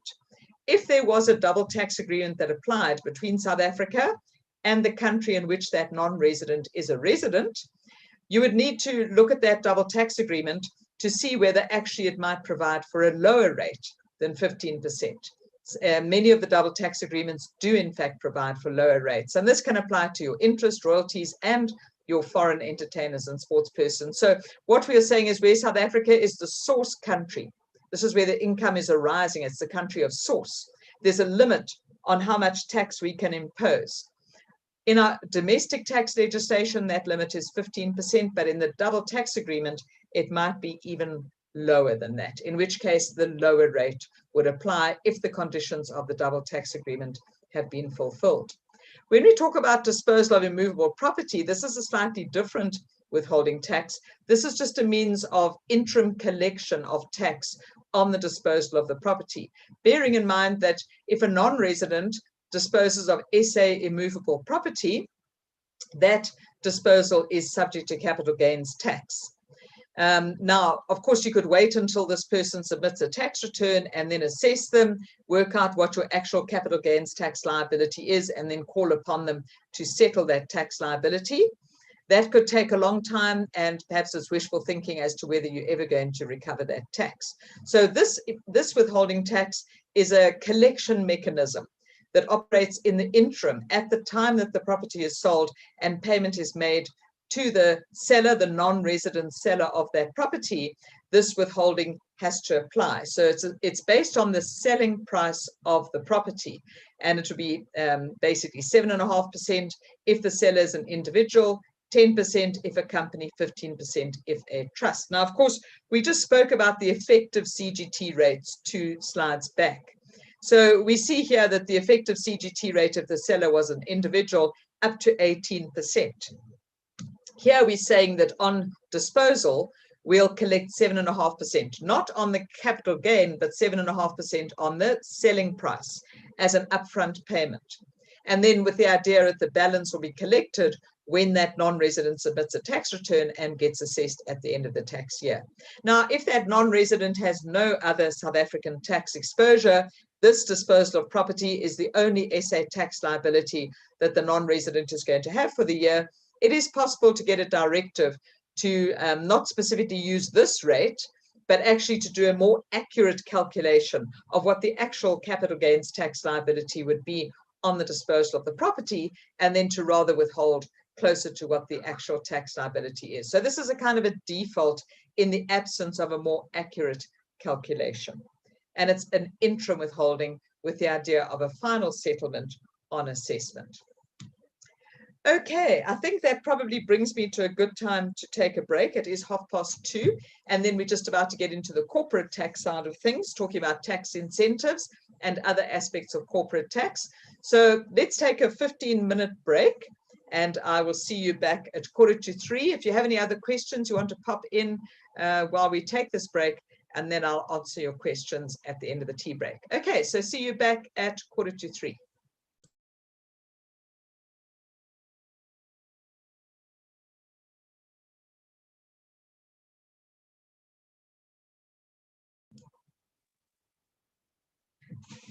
Right, welcome back. And I hope you had a good leg stretch, nice cup of tea, and that you're ready for the second session. Okay, so I'm going to answer the questions that have come in so far. Just take a couple of minutes to deal with those. So you'll see them on the screen in front of you. Sorry, now I've gone and closed them. There we go. Right. So Ian has asked around this issue around a share buyback, and the issue around when a consideration, a company share buyback is now regarded as a dividend subject to 20% dividends tax. And so therefore, if the whole amount of the payout on the share buyback is a dividend, then it means there's no actual proceeds. As far as the shareholder is concerned, no proceeds on disposal. They had a base cost of those shares, and now does that mean essentially that the person is sitting with a loss on that disposal? And I guess, yeah, in that case, it would be so. It's not always so. It just depends on the specific circumstances. If you look at the kind of principles around share buybacks, the company is paying the shareholder an amount to buy the shares. Now, it can be that some of that amount paid to the shareholder is a return of capital. Some might be a dividend. And in other cases, when you have a listed company doing a general repurchase in certain circumstances, it's neither a dividend nor contributed capital. In fact, the whole amount is just proceeds on disposal. So it really just depends on the circumstances. But yeah, if you are in a circumstance where the whole amount paid is in the form of a dividend, nothing is a return of contributed tax capital, then the shareholder has zero proceeds, and they would then have a capital loss on that buyback of shares. Okay, then we've got another question from Jacques around donations.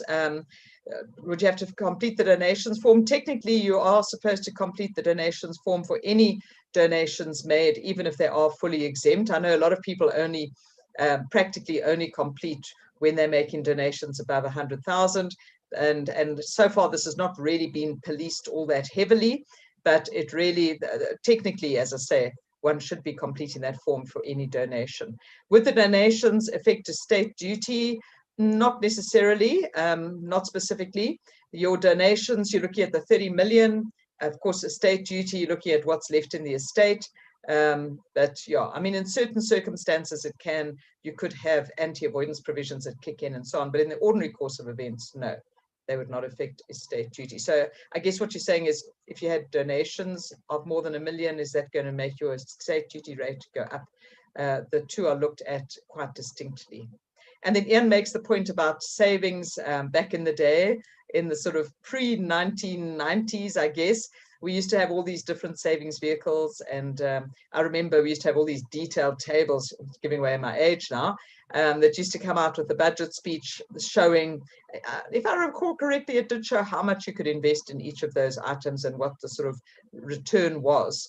But yes, there used to be all these different savings vehicles, and that was all changed. That was done away with and replaced with the kind of local interest exemption as we now have it.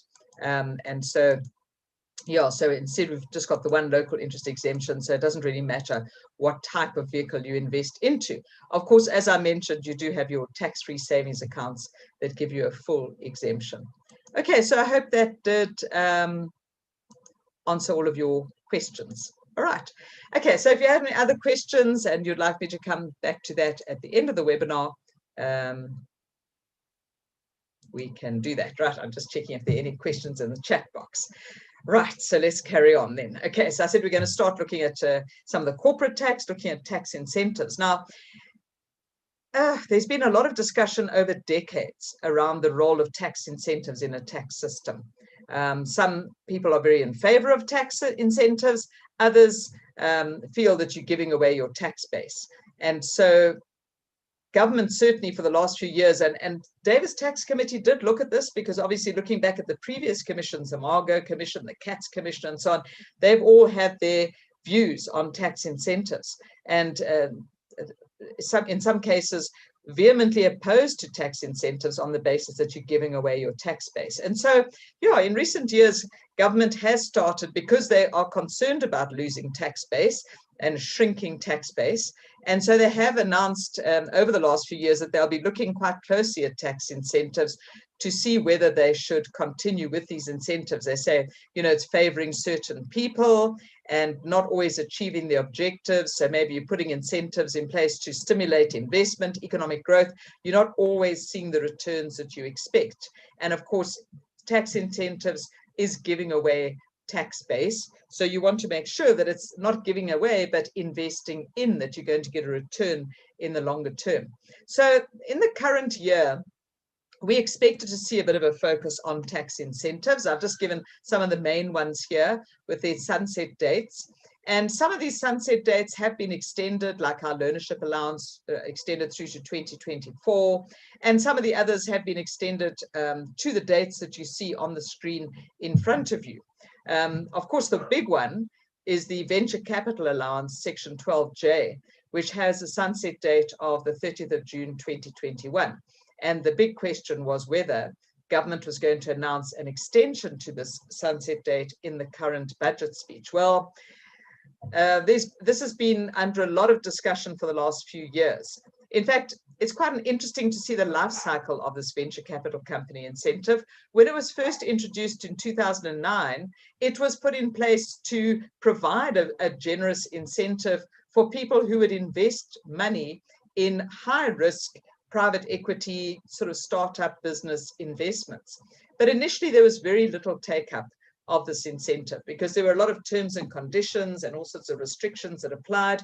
And so over the next few years, National Treasury relaxed a lot of those restrictions, specifically to entice people to take up the incentive. And then they did. And I think it was also part of the whole move, as we saw kind of towards 2016, 2017, 2018, increasingly people were getting frustrated and angry with what was going on with the corruption and the sort of government lack of action on corruption, and a lot of anger from taxpayers, and the feeling that they would do whatever it took to pay as little tax as possible. And so for many of your high net worth individuals, they really jumped into this venture capital company incentive in a big way, investing millions of rands, because they would get a full tax deduction for the amount that they invested, and they could literally wipe out their taxable income for the year.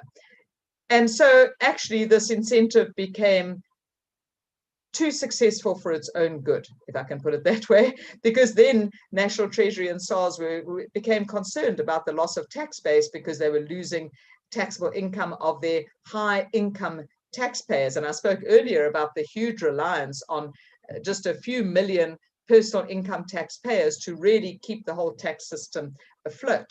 So then the focus was on whether we could actually sustain this venture capital company incentive. And of course, this also came on the back of increasingly kind of aggressive structures, and people setting up VCC structures that were kind of pushing the envelope, and SARS and National Treasury were concerned that there was abuse that was happening. So they were looking at not extending the sunset date. On the other hand, the venture capital industry was pushing very hard for the sunset date to be extended. Of course, we do understand that when you are wanting to incentivize people to invest in high risk ventures, you would really need quite a long period of time for that to materialize. You can't just have, say, a 5-year turnaround saying we'll have this incentive available for 5 years. you really need quite a long period of time, because in many cases it's going to take a long time to get a return on your capital. Nonetheless, National Treasury announced that they had done a survey on venture capital companies. They'd looked at 100 venture capital companies, and of course the VCC structure is such that you have a venture capital company investing in underlying qualifying companies. And so they looked at 360 of these underlying qualifying companies, and what they found is that there had been 11.5 billion rand invested into the VCC. So at that point, 100% tax deduction. Of course, last year we saw a cap on the amount of the deduction, but this was looking at previous years when there was still 100% deduction. So basically, there had been tax deductions of 11.5 billion rand given for investments into these VCCs.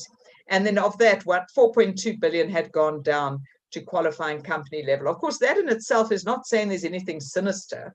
If you're saying what's happened to the other 7.3 billion, well, because there are certain criteria that have to be met in order for these qualifying companies to be qualifying companies. And the venture capital companies with this cash, they have to find suitable underlying companies to invest into. As I say, this is not a quick turnaround program. This is something that takes quite some time. So this is not to say that there's anything wrong with the fact that not all of the 11 billion rand had been invested down at qualifying company level, because one would expect it would take some time for this investment to go down into that level. Nonetheless, they said the total tax contribution from those underlying, the 360 qualifying companies, paid tax of 207 million for the 2019-20 fiscal year. And half of that actually came in the form of value-added tax. Again, that in itself, I don't think is anything sinister, because we are talking about, by and large, new startup companies that would often have assessed losses in the first few years of operation, not necessarily going to immediately become high tax-paying companies. So I don't necessarily think that's a bad thing, but nonetheless, these were all aspects that featured in their research. Then they looked at how many people the qualifying companies were employing to see whether this incentive was actually achieving, obviously, what is one of the key objectives within our economic system, and that is to create jobs. They said, well, these qualifying companies have employed an additional 8,000 people, of which 4,000 were in direct employment. And only 37% of the qualifying companies actually added new jobs after receiving the VCC funding. So they're saying, it's not really what they were expecting to see in terms of job creation. So they said over 50% of the investments actually seem to be in low-risk movable asset rental structures, low-risk income-producing investments, and guaranteed return real estate investments, whereas their intention was that obviously this would be investments going down into trading companies that would create jobs and help to promote economic growth.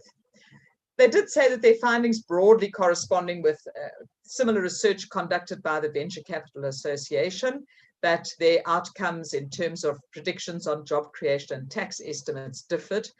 And at the end of the day, they said that since 2015-16, there's been 1.8 billion rand of tax revenue foregone, of which 1.7 billion rand went to individuals who had taxable income and VCC investment above 1.5 million. So it was going to your high income earners.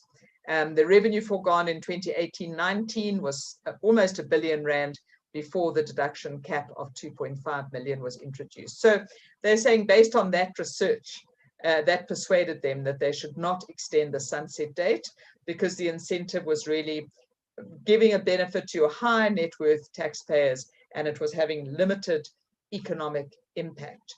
Yeah, so that has seen the demise of the venture capital incentive. So the incentive is still open up to the end of June 2021, but that is the sunset date, and thereafter no further investments into a venture capital company will qualify for the incentive.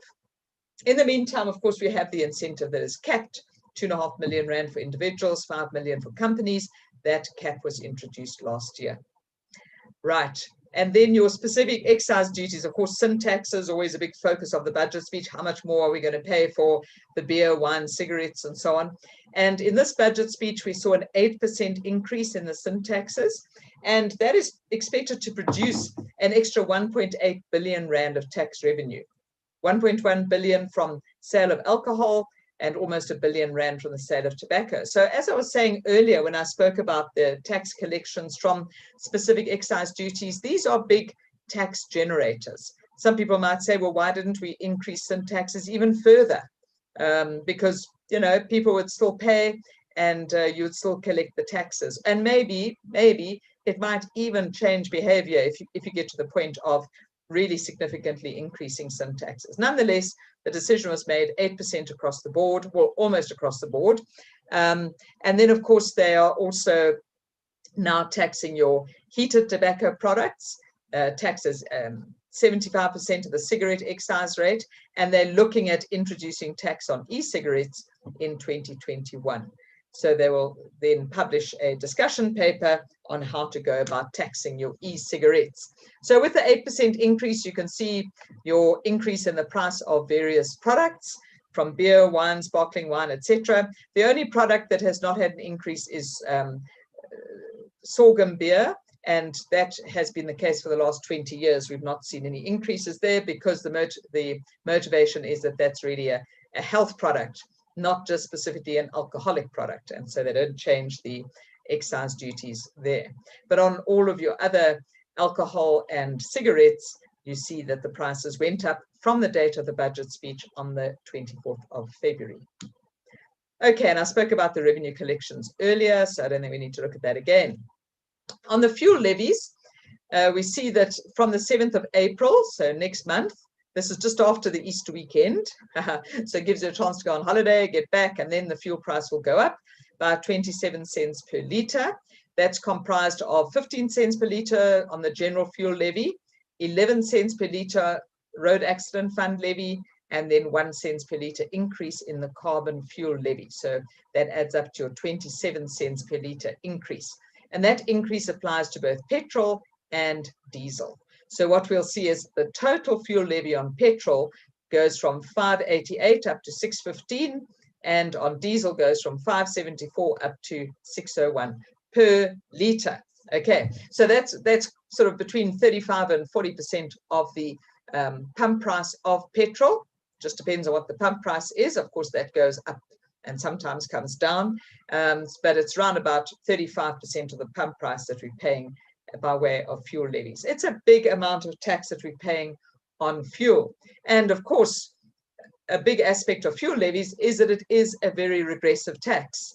And yet there seems to be no reluctance in curbing the increase in the fuel levy every year. I guess it's a less visible tax, as opposed to value-added tax, where you change the tax rate and people immediately notice the impact in terms of their prices at Pick and Pay and so on. Whereas the fuel levy, you just pay your fuel price, and then hidden within that is the fuel levy. So people, and especially if people are using public transport, taxis and so on, they don't immediately notice the increase in the fuel levy. But it's there nonetheless, one of our many stealth taxes that exists. If we look at fuel levy revenue collections over the years, quite healthy collections. In the last year, running up until the end of March this year, as I mentioned on the earlier slide, right at the beginning, I said we're about 8 billion rand short of budget. Last year, we were also a bit short of budget, but prior to that, we've always come out pretty close to budget. And of course, yeah, it remains to be seen what happens over this next year, how accurate the budgeting is and how much people are actually going to travel. That will factor into what sort of fuel levy we actually collect. Then other taxes that come in, diamond export levy is one that's not often mentioned, but it actually generates enough tax to get mentioned on its own in our list of taxes that's published with the budget speech. And this was a tax that was actually introduced reasonably recently from the 1st of November 2008, 5% on the value of unpolished diamonds that are exported from South Africa. And it's aiming to promote the development of the local economy by encouraging the local diamond industry not to export, but to rather process those diamonds locally. It's one of the big challenges of the South African economy is we tend to send out raw material, gold, diamonds, all sorts of things. We send it out, it gets produced, and then we import it back again. Whereas the idea is we should rather develop these things within the South African economy. So here's one tax that was introduced to try and encourage local beneficiation. Whether it's really had the desired effect, certainly has not been terribly visible. Okay, but it is a levy that exists. And if we look at how much tax has been collected, it has collected, as I say, a reasonable amount over the last number of years. And we see reasonable increases coming through there. Although this year, again, a drop. So does that mean that, and almost like half of what we should have collected, does that mean that with the COVID-19 lockdown, there were fewer diamonds that were exported? It would seem to be the case. So yeah, it's just quite interesting to see that even on something like the diamond export levy, we see that that tax collection was depressed in this current fiscal year, presumably relating to the COVID-19 restrictions. Carbon tax, of course, the big sort of headline environmental tax that was introduced in June 2019, and that was introduced under the Carbon Tax Act of 2019, which contained within it inflationary increases that would take place all the way up to December 2022. So that act actually provides that every year the rate will increase by annual inflation plus 2%. And so in January 2020, and this happens from the 1st of January every year, we saw a 5.6% increase from 120 through to 127. And then from January this year, 5.5% increase from 127 up to 134. January next year, there will be a similar increase, annual inflation plus 2%. So it remains to be seen what the annual inflation rate is. Add 2% onto that, that will be the next increase in the rate. So this is certainly happening and is starting to contribute taxes. But of course, we know that initially, to get the carbon tax going, there's quite a lot of offsets that happen. So it will be a few years before we actually see significant revenue numbers being reported relating to the carbon tax. Nonetheless, it is there and it is operating. Another thing that's there and has been for a few years and is operating is the health promotion levy, or the sugar tax, which was introduced in April 2018. And that looks at sugary drinks, fizzy drinks, and it's looking at how much sugar is within those cold drinks. And if the sugar content exceeds 4 grams per 100 milliliters, then you're paying sugar tax on that excess. So the first 4 grams per 100 mils you can have without paying tax. If you, for example, have a sugar content of 6 grams per 100 milliliters, then you would take that excess of 2 grams multiplied by 2.1 cents per gram. And that's how it would work out, cents per gram, and then that rate would be paid. So basically what we have now is that that rate went up from the 1st of April 2019 to 2.21 cents per gram in excess of 4 grams per 100 milliliters. And the rate has stayed the same since then. If we look at how much tax we are collecting from the health promotions levy, this certainly is generating quite a lot of tax. And quite interesting to see how it kind of started off where our actual collections were way in excess of what was budgeted for. We budgeted 1.9 billion, we got 3.2 billion. Very nice excess of 1.3 billion rand. The next year again, we were in excess to the tune of R500 million rand. But this year, we budgeted 2.8 and we only ended up with 2. So we were 900 million rand short. So almost R1 billion short of budget.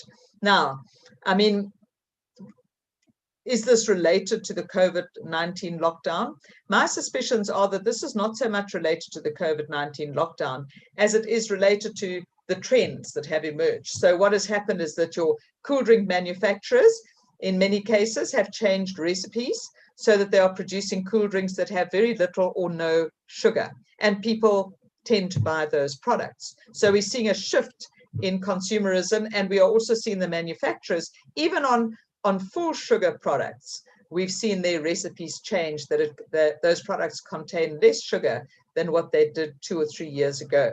And so that's translating to less tax. So it's interesting because one of the questions that arose when sugar tax was introduced is whether this sugar tax would have a limited lifespan because it would become kind of self-defeating after a while, that it would have the desired effect that people would buy sugar-free drinks and then eventually you would lose this source of revenue and it would just kind of fall away.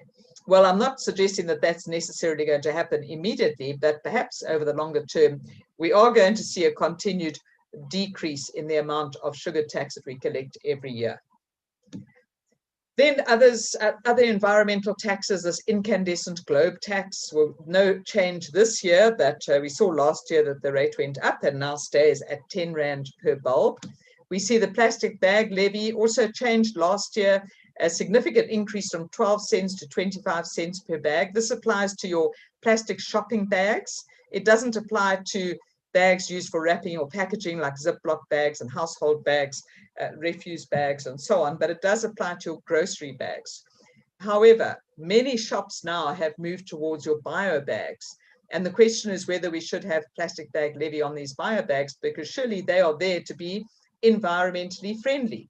Nonetheless, National Treasury's attitude is that although these are made from renewable feedstocks, such as sugarcane and food residue, and they emit less greenhouse gases, but they still contribute to littering and marine pollution, and therefore there's still a levy on these bags, but there is a reduced levy from 1st of April this year. Well, I haven't specifically announced the date yet, but it would seem the trend is from the 1st of April, so it would seem that it would be from the 1st of April 21 that this rate will be 12.5 cents per bag on your bio bags. Okay, and all your other bags, 25 cents per bag. Okay, and then, of course, your environmental levy on electricity, again, levied on electricity generated from non-renewable sources. We seem to be at self-competing odds here in terms of relying on Eskom and then having this levy on electricity generated from non-renewable sources, and yet not opening the way for renewable energy to really emerge. Nonetheless, we've got this levy that's there, been there since 2009, and it's currently levied at 3.5 cents per kilowatt hour, which will come through in the tariff that you pay for the electricity that we get from Eskom. Okay, and the point is that it hasn't changed since 2012. Motor vehicle emissions tax, another form of environmental tax, and I'm not going to go through all of this table here, but just to show you the trend of how this emissions tax has emerged. And basically what happens is that this tax is paid on the manufacture and then sale of a vehicle that has emissions above a certain rate. So as an example, SARS has this calculation that shows you how the tax would be paid. So if you had a car that is sold and it has an emission of 140 grams of carbon per kilometer, carbon dioxide, then you would say, what is that above the threshold, which is now at 95 grams per grams per kilometer. And you say the excess is 45 multiplied by this rate of 120 Rand per grams exceeding that threshold. And you come out at this amount of 5,400 Rand. So that would then be added onto the price of the vehicle. And you would see that if you're lucky enough to be able to buy a car, and you get an invoice showing you the purchase price of the car, it will show you that emissions tax that is there. And on that, on the price of the car plus the emissions tax, you then pay the VAT. Okay, then of course another type of environmental tax. I told you we had a lot of stealth taxes in South Africa. This environmental tax is on tires. We haven't seen an increase since 2016, but it is a tax that is there. And it applies to your tires imported into South Africa. Okay, so that's really the end of all of the announcements around tax rates. And now I'm just going to give you just a table that just for your reference in terms of the current SARS interest rates. Remember that there are 3 tables that are published on the SARS website. Table 1 deals with interest payable to SARS if you owe SARS money. And currently that's sitting at 7% per annum.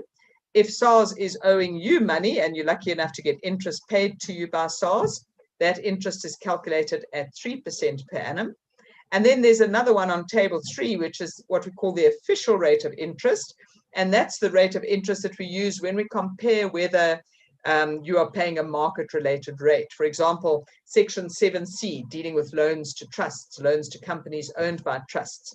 Is it an interest-free loan or a low-interest loan? The benchmark is this official rate of interest, which is currently sitting at 4.5% per annum. So if your interest rate is less than that, then you've got a low interest loan. Similarly, if you have a loan advanced from an employer to an employee, it will be a low interest loan if it's carrying interest less than this rate, and then the difference would give rise to a fringe benefit. Okay, so just an update on those three rates. So all of these rates move in tandem with the repo rate as set by the Reserve Bank. The reason why we see a change in the effective date is that as the repo rate changes, we see that the official rate of interest changes the first day of the following month, and these dates change the first day of the fourth month. Okay, so it's basically 3 months later that these dates change. So it's all linked to the same change in the repo rate. It's just that these interest rate changes flow through at different times.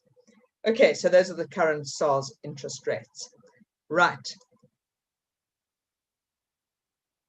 So my question that I'm having a look at here from Anonymous says alcohol consumption reduced, so less mixes. Oh, okay, linked. So your gin and tonic, all right, or your brandy and Coke. So if you can't have brandy, you're not going to have Coke. If you don't have gin, you're not going to have tonic. So yes, going back to the reason why our sugar taxes have dropped. Could be linked to that. Good observation. Okay, right. So let's go on to the next part of the discussion, which is looking at our Annexure C proposed amendments. So what we're talking about now, Annexure C lists all of the technical amendments that are going to come through over the next year. So these will then be the amendments that come through in the Taxation Laws Amendment Bill and the Tax Administration Laws Amendment Bill. So these are, you know, apart from the rate changes that we've covered up until now, we get these legislative changes, which are technical changes.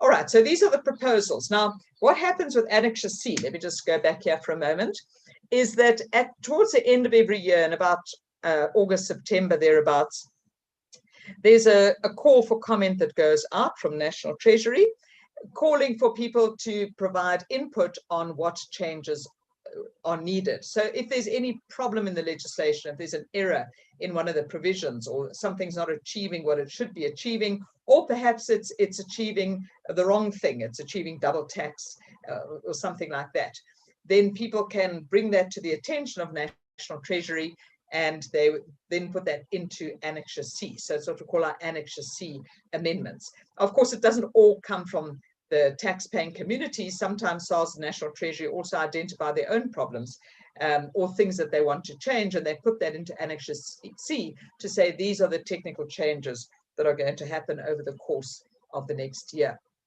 Okay, so this is the list that has been put out in this year's budget speech.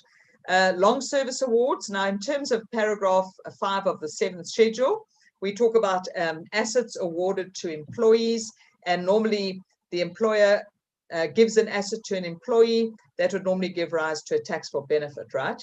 But there is a nil benefit. In other words, there's an exemption that comes through this proviso. It's the second proviso to paragraph 5.2, and that says that if it's an asset that is given to the employee as a long service award, then there's a nil value on that benefit as long as the value of the asset does not exceed 5,000 Rand.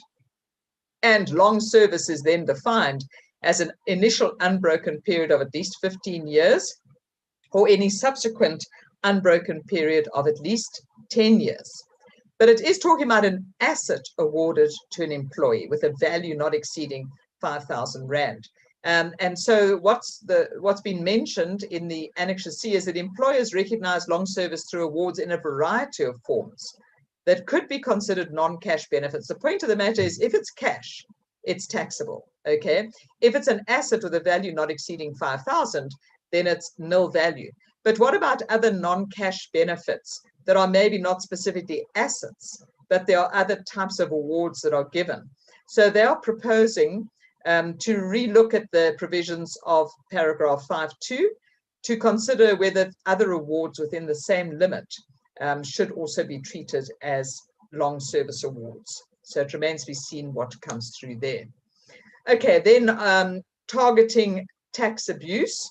They're saying that there is abuse of the employment tax incentive, which was introduced, I'm sure you're all aware, to reduce the cost of hiring young people between the ages of 18 and 29, and that comes through a set-off against your PAYE. So the employer claims a credit as long as you get a monthly remuneration of less than 6,500 Rand to the qualifying employees. And there's certain limitations that come into play there, but in essence, you could claim up to 1,000 Rand per month against your PAYE per qualifying employee. Now, of course, as I mentioned earlier, whenever there's an incentive, then there's lots of people who want to maximize their use of the incentive. And sometimes people push the boundaries on this, and sometimes they overstep the mark. Now, here we've seen that various schemes have been devised, and some that we might perceive as being quite dodgy. In fact, some have been highlighted by SAICA, brought to the attention of SAICA by members of SAICA who've seen this operating in practice. And some of these schemes basically sign up trainees who then go and study at a training institution. They never actually work for the company. The company signs them up as an employee, and then the person goes and studies something. And then the company treats them as an employee and claims the employment tax incentive. There's other even more aggressive ones where they have ghost employees. I mean, that to me is just blatant evasion and should be treated as such. But this particular scheme, which uses trainees, this is the one that is going to be targeted. And they're going to tighten up on the definition of employee, which at the moment is a little bit loose, to specify that if it's an employee, it must be somebody who is required to actually do some work in terms of an employment contract that adheres to the basic conditions of Employment Act. And that will take effect from the 1st of March 2021. So it's really important to take note that although these amendments have not even been drafted yet, certainly have not been promulgated yet, they might only be promulgated in January next year. But we've already been told that once they come into existence, they will be effective 1st of March 2021, because it's addressing a tax avoidance scheme. It's an anti-avoidance measure. And so in effect, it is going to be retrospective in its application. So just be careful of that. Then in terms of deceased estates, they're going to clarify the time of disposal. They say there's been some uncertainty around when assets are actually distributed to the heirs. And so they talk about the L&D account being served before the Master of the High Court. And they're saying that what they will do is they will clarify the time of disposal from a deceased estate as being basically when the L&D account becomes final. So that will just bring clarity. Okay, it's still got to come into the legislation, but they are looking at bringing that in. That will be in terms of the Estate Duty Act, because it's talking about time of disposal from the deceased estate. And also it links in, I guess, with our provisions with the Income Tax Act. Then we've got two anti-avoidance provisions dealing with trusts. This one talking about the cession of a right to receive an asset, and it's talking about somebody who has undertaken work. It's a service provider. They're due to receive an asset in return for the services rendered. Now, normally, of course, any amount you receive in respect of services rendered comes into gross income. And if you give away an asset for proceeds consideration less than the value of the asset, that would normally give rise to a donation subject to donations tax. Schemes have been devised to circumvent both the gross income side of things and the donation side of things by ensuring that the person cedes their rights, they divest themselves of the asset before the asset really has any value. And so these schemes, obviously, you know, you're ceding something, and from donations tax point of view, you're giving away something, but there is no value on the asset at the time that you do the cession. So there's no value on the donation. And you are receiving something in return for services, but there's no value attached to it at that point. So there's nothing to come into gross income. So these schemes to transfer rights to assets to a trust before any value actually attaches to that right are the ones that are being targeted in terms of this anti-avoidance provision. And so they've said they're going to bring into light amendments to address these kinds of schemes. The other kind of scheme involving trusts is coming back to this whole issue of Section 7C. Of course, Section 7C is the provision that creates the deemed donation on interest-free or low-interest loans to trusts, and now has been extended, well, for a while now, has been extended to companies owned by trusts, and as of this year has now also been extended to preference share structures, where preference shares are issued by companies owned by trusts and so on. So what we've seen over the years is that the scope of Section 7C has been expanded to try and address as many of the kind of targeted structures as possible. Whenever you have anti-avoidance provisions, as much as you put anti-avoidance provisions in place, there are always schemes that kind of seek to bypass the effect of the anti-avoidance provision. So here we see that schemes have been set up to try and avoid the application of Section 7C by transferring loans, which finance high-value assets, basically from one trust to another.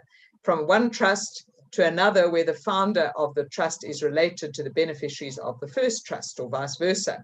So they're trusts where there is this kind of, there is a connected person situation.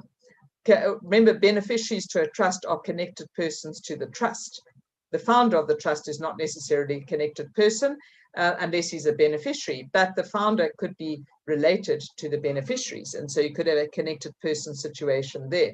So anyway, the key point is that they are looking at loans that are transferred to try and circumvent or sidestep the application of Section 7C. And they are proposing a further amendment to Section 7C to counter these types of schemes. Okay, so these two anti-avoidance provisions dealing with trusts.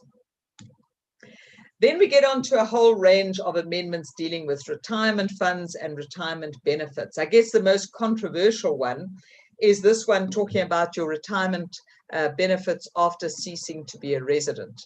We saw that in the latest round of amendments, the 2020 Taxation Laws Amendment Act that was promulgated in January 2021 had the amendment that spoke about a person who ceases to be a resident and is no longer a resident and takes out the money out of their preservation fund or their retirement annuity fund. And the amendment that's come through is that as from the 1st of March 2021, you will not be able to access that benefit if it's a withdrawal benefit. If you haven't yet reached retirement age, you will not be allowed to take that money out until you have been able to prove that you've been a non-resident for at least 3 years. So that 3-year rule has come into effect from the 1st of March 2021. This is now another aspect of retirement benefits. This talks about a person who was a member of a retirement fund when they were a resident. They then ceased to be a resident. So it starts off by saying that when a person ceases to be SA tax resident, and of course this is going to be the key definition, it is now the key definition going forward. We no longer talk about a resident in terms of the Reserve Bank. We talk about tax resident in terms of the Income Tax Act. So if a person ceases to be tax resident, then basically they're deemed to have withdrawn from their retirement fund at the point of ceasing to be a resident. However, if they retain their investment in the retirement fund and then only later access the fund benefit when they die or retire, then of course at that stage, this is now no longer a withdrawal benefit, it's then a retirement benefit. The question is, how is that retirement benefit going to be taxed? Now, we do have Section 921, which talks about pension benefits, and it deems those amounts to be from a South African source if it's paid by a South African approved fund.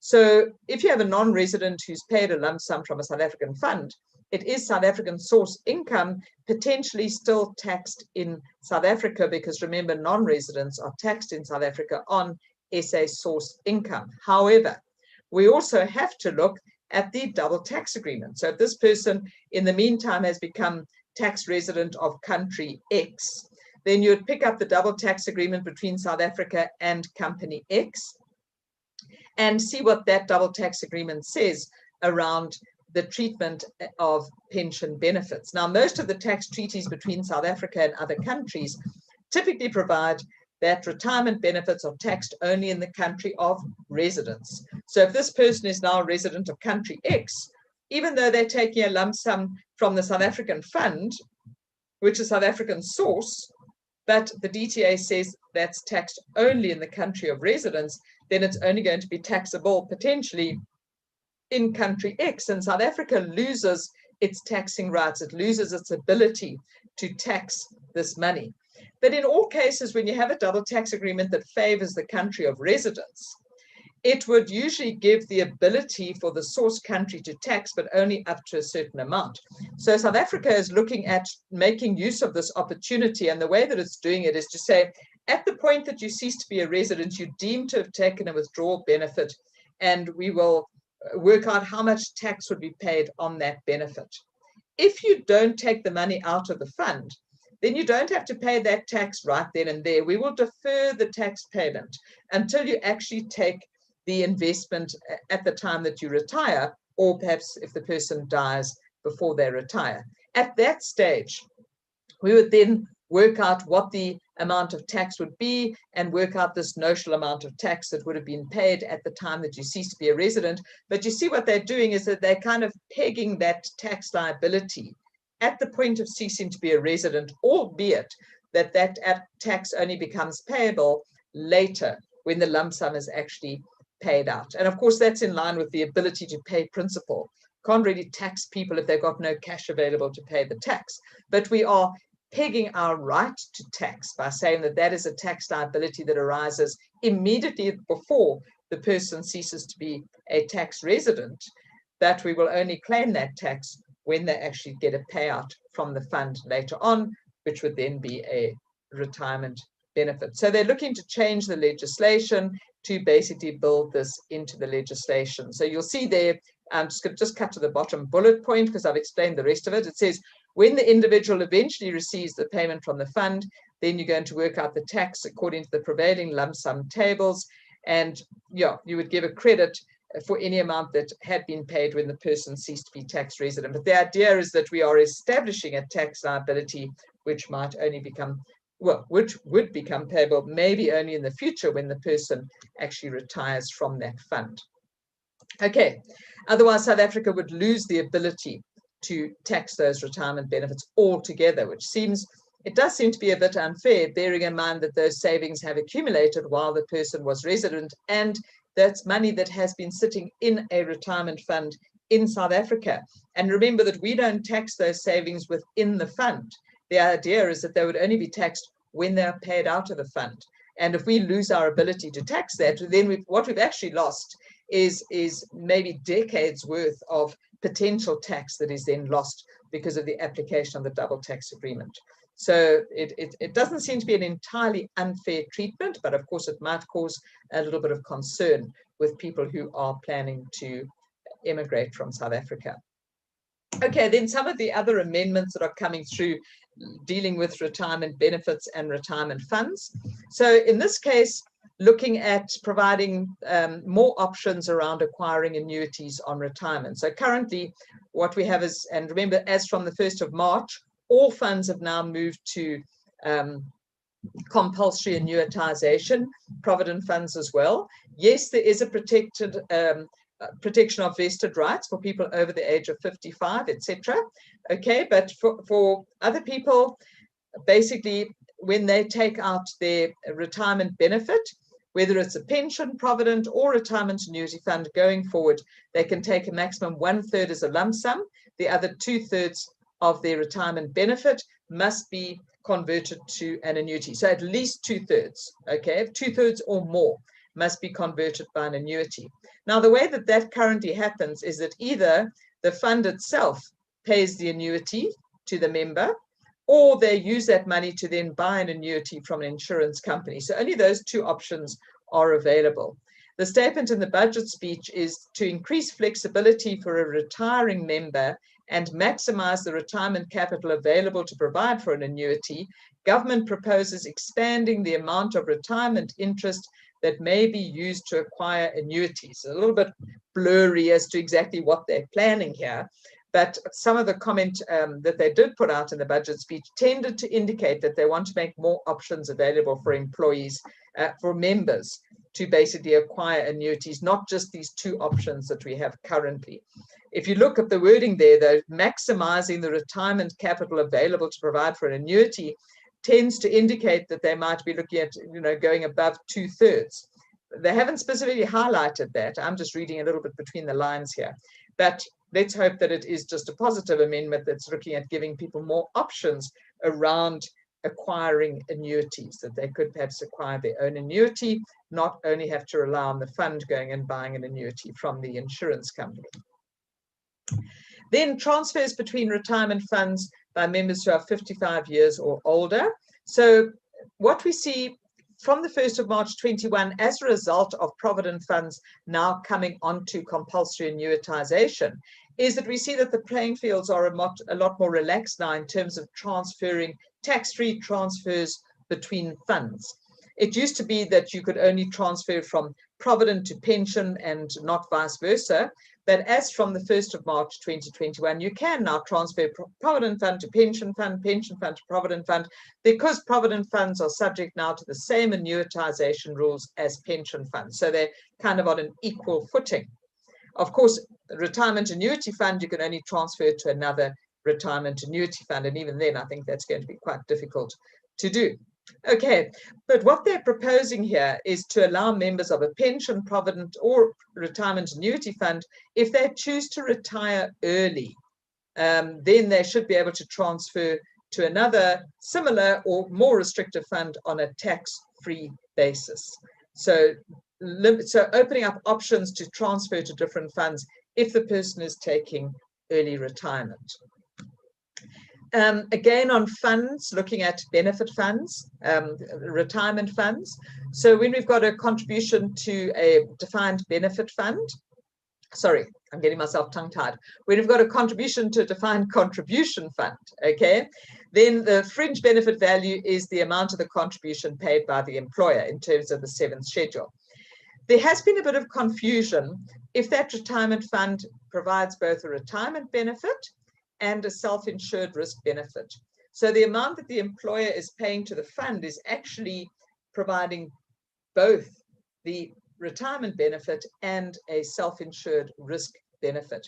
And the question is then, are you supposed to separate the contribution between these two elements? It's caused quite a bit of confusion over the last few years, and they want to clarify that self-insured risk benefits should be classified as a defined benefit, as a defined contribution component, to ensure that retirement funds that provide both the contribution component and the insurance, the self-insured risk benefits, can provide the fringe benefit value based on the actual contribution. So it's the whole contribution is the amount of the fringe benefit. Okay, then on to corporate tax. They want to clarify the definition of contributed tax capital. Part of the, when I was talking about Ian's query earlier around share buybacks, and I was talking about contributed tax capital versus dividends. So when you have an amount going from a company to a shareholder, it's either a return of capital or it's a dividend. A return of capital is what we refer to as contributed tax capital. It's kind of like the permanent capital of the company that could be paid back to shareholders. There is a proviso within the definition of contributed tax capital that if you have a certain class of shares, and let's say your contributed tax capital for that class of shares is R1 million, and you have 1,000 shareholders, and you pay back contributed tax capital to the shareholders, it's deemed that your return of contributed tax capital cannot exceed an amount being the actual total return of contributed tax capital evenly distributed between your different shareholders, so divided by the number of shares. So it's got that limitation rule. Now, some people are arguing that if you have one shareholder that pays a premium, a big premium in to acquire the shares within that class, but the other shareholders paid a lesser amount of money for those shares, do you still have to share the CTC evenly across the number of shares? And so they want to clarify that indeed this is the case. They want to clarify that shareholders within the same class of shares should share equally in the allocation of CTC. even if one shareholder pays in more than the others. If it's the same class of shares, then your CTC is deemed to be spread equally according to the number of shares held, not according to how much money each shareholder put in. Then they're looking again, anti-avoidance rules constantly receive attention. This anti-avoidance rule of 8F, it talks about hybrid debt instruments, and hybrid debt instruments is where interest is paid and the company would look at claiming a deduction of the interest, but because it falls into section 8F, that is deemed to be a dividend. Okay, so what happens there is that the instrument that exhibits equity features or returns basically deems the returns to be dividends in specie. Okay, so they don't get a deduction of interest. In fact, they end up having to pay dividends tax. But the provision doesn't do the equal and opposite for the person who's receiving the interest. So the person who's receiving the interest is taxed on the interest income as income. I mean, this has been the case for a long time, but now it comes to light that this is unfair. It leads to double taxation, and they want to clarify and bring some balance here. If you're losing the tax deduction on the one side, then possibly the recipient should not be fully taxed on the income on the other side, because it does lead to double taxation. And then on the debt reduction rules of section 19 and paragraph 12A, talking about when you convert debt to equity. Currently, when we talk about debt, we're talking about debt excluding interest, but they want to perhaps clarify that and maybe amend the definition to include interest in the debt as opposed to excluding interest.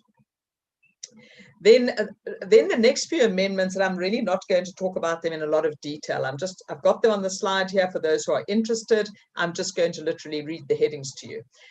These are all amendments that deal with corporate restructuring provisions. And of course, it does get fairly complex and it's a fairly narrow field. I'm not sure, all of you are dealing with this. So I just want to highlight that these changes are coming through. Of course, when you do our year-end tax update, once all this legislation has been through discussion and so on, we'll pick up the final amendments and talk about the final amendments at that stage. So just be aware that the interaction between value shifting, the section 24BA value shifting rules, and the corporate reorganization rules, specifically section 40CA, which talks about the base cost of an asset that is acquired through an asset for share exchange. So they did some amendments to these sections last year. They found that there's still an anomaly that exists. They want to sort that out. So there's going to be an amendment, a further amendment that comes through this year. And then other amendments, the corporate restructuring rules, I've listed them all there. So you can see there's quite a few. Again, quite a few of these amendments link back to amendments that were made last year, which link back to amendments that were made in the year before that. These are extremely complex provisions. And of course, a lot of the complexity comes to light in the application of when you actually do mergers and acquisitions and so on. And then the problems actually emerge. So yeah, there's still some areas where the anti-avoidance provisions, for argument's sake, end up in a double tax situation that was not intended, National Treasury says. So they want to sort these things out and make sure that it's properly streamlined.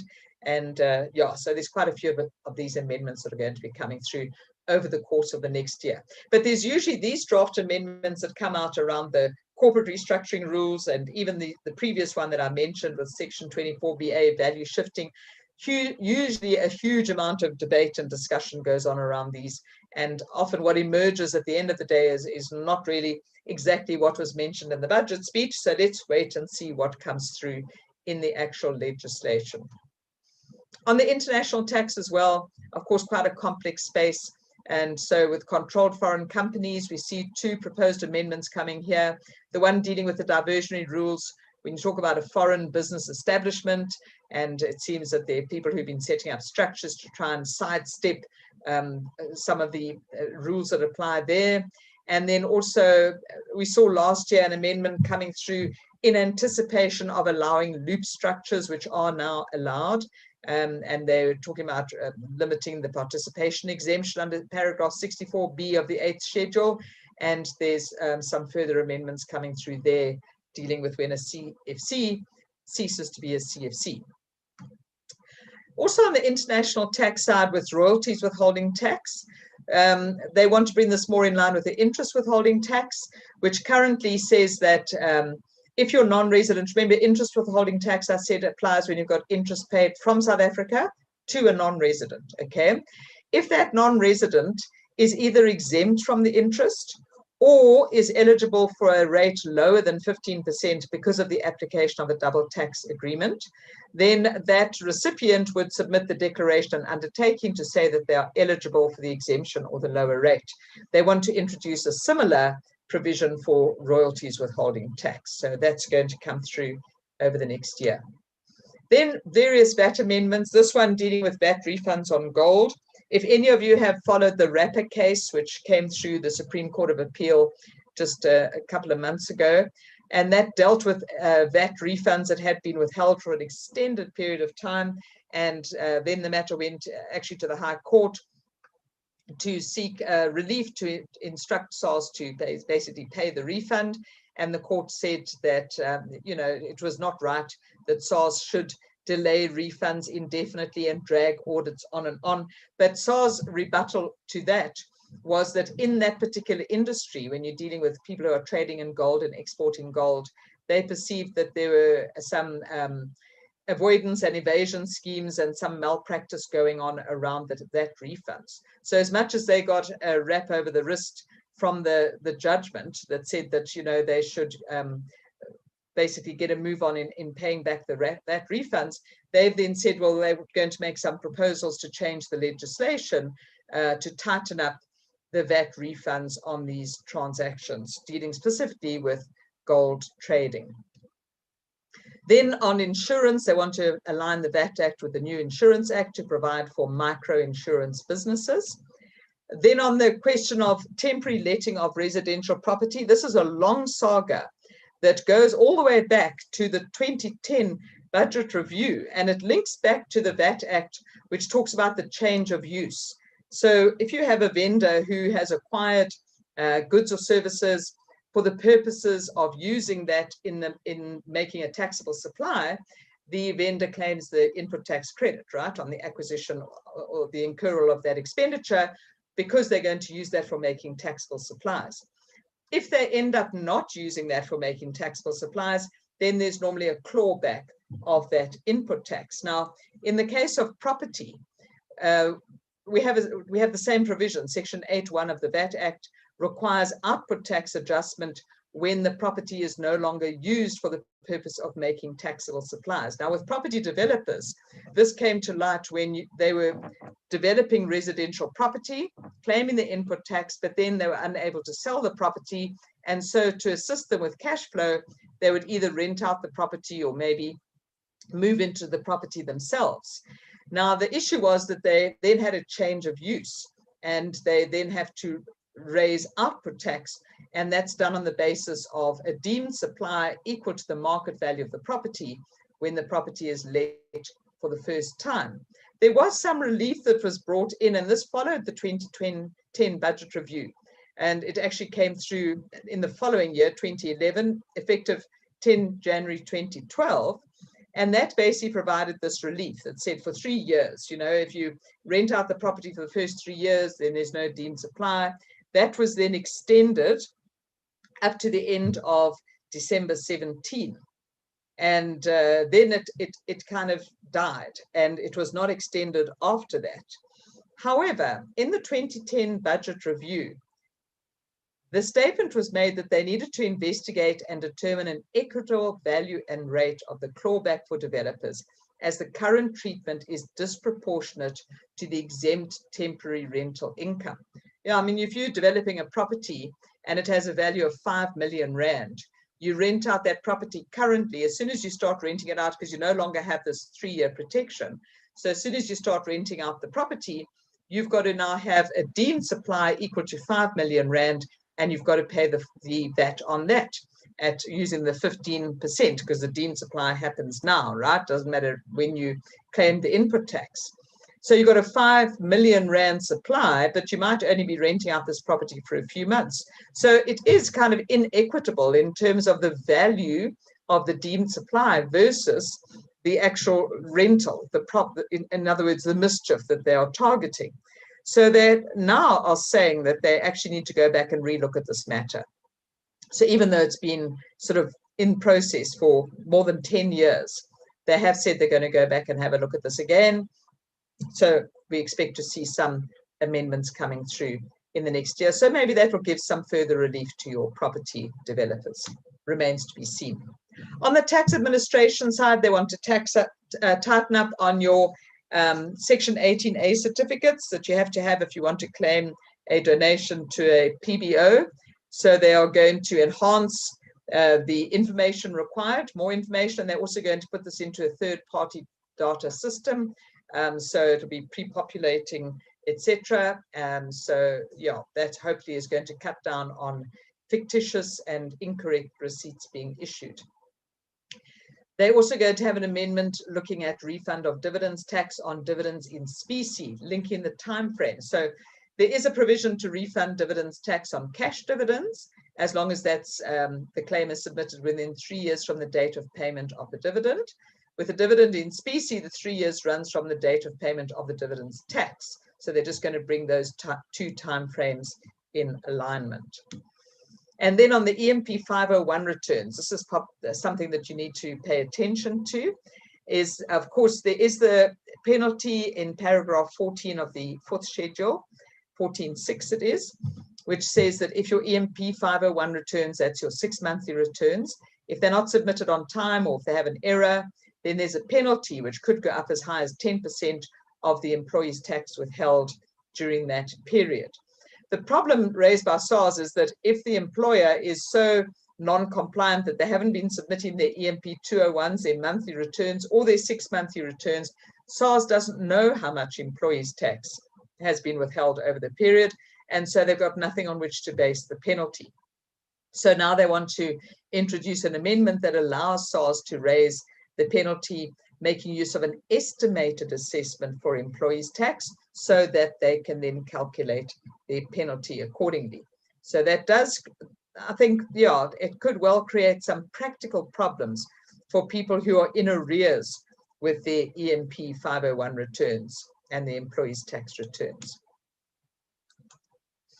Provisional tax, just a bit of practical relief that if you've got a year of assessment 6 months or shorter, that can be because a person's died perhaps, or maybe they've ceased to be a resident, or the company was incorporated part of the way through the year. If a period of assessment 6 months or shorter, then you would not be required to make a first provisional tax payment. There'll only be the second provisional tax payment at the end of the year of assessment. And remember that that is not required in the year that the taxpayer dies. Then they are busy reviewing the advanced tax ruling system, and so they're saying that there might be some legislative amendments to give effect to any problems that come through the consultation process. And they also want to review the voluntary disclosure program. So there's again a recent case, the Medtronic case, where the taxpayer basically had entered into a VDP agreement with SARS, and then the taxpayer wanted to challenge the amount of interest that had been charged on the value-added tax liability. Initially, SARS said, well, you can't challenge the interest because you've now agreed under the voluntary disclosure agreement that overrides everything else. You can't go back and ask for the interest to be waived. But this then went through to the courts, and they have handed down a judgment that says, in fact, that SARS should go back and look at waiving the interest. Now, whether this is coming through from that judgment has not been clarified, but one would think that reading between the lines, it might well have been influenced by that judgment.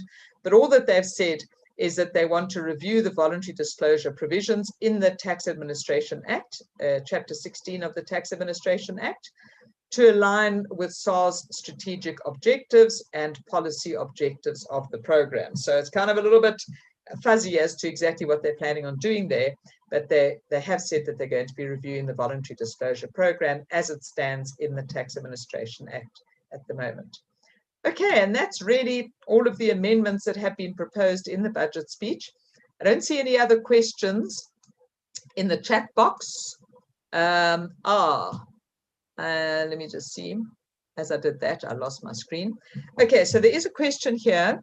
The proposal to reduce company tax from 28% to 27% raises an interesting thought on the valuation of deferred tax assets and liabilities. Yeah, this is always an issue with the deferred tax assets whenever the company tax rate changes. Maybe continuing to use 28% for deferred tax liabilities would be okay, but would this also be true? Well, look, there's nothing you need to do right now, because this is only an amendment that's going to come into effect from year of assessments commencing on or after 1 April 2022, and it hasn't been promulgated yet. So there's no adjustment that has to be done just now, but it is something that you may have to think about in the future. Okay, so yeah, thanks very much, everybody. If you do have any other questions, you have a limited amount of time to pop your questions into the box. I'm not seeing anything else coming through, so I'm just going to then say thank you very much for joining us today. Thank you for being here. I hope that this has been informative for you. And yeah, I'm going to hand back to Stan. Thank you, Stan. So thank you, Jackie. As usual, very exciting to listen to you. And yeah, all the bad news. One day, I suppose we'll get some really good news, but we live in hope. Yeah. We'll see you back here in May, on the 26th of May. We're going to have a mid-year update. So anything can happen between now and May. Just on the program for future CPD seminars and webinars and Zoom, I don't know what's going to happen with the opening of events and so on, but we're assuming that we will be still doing Zoom this month and next month at least. We do have Edwin Selps talking on ethics in a couple of weeks' time. That's on the 17th of March. It's interesting that with the corruption trial going on here and ethics coming up, that yesterday or today, the French government jailed Sarkozy, the ex-former president, for corruption. So maybe the country will take a hint from that. But we look forward to the rest of the year. There's a program. Notice for the next meetings will be going out.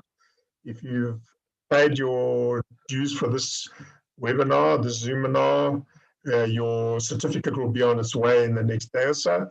And if not, pay and we'll still send it to you. And we look forward to seeing you back, Jackie. And we look forward to the next seminars. It's always good. And we learn a lot. So thank you very much. Thank you. Thanks Everyone, very much. have a good week. All the best. I see there might be one more question. No? And it's just Maria says it was a great update. Maria always, well, thank you very much. Thanks for that. Maria always complimentary. She's great. That's lovely. Thank you so much. All the best, everyone.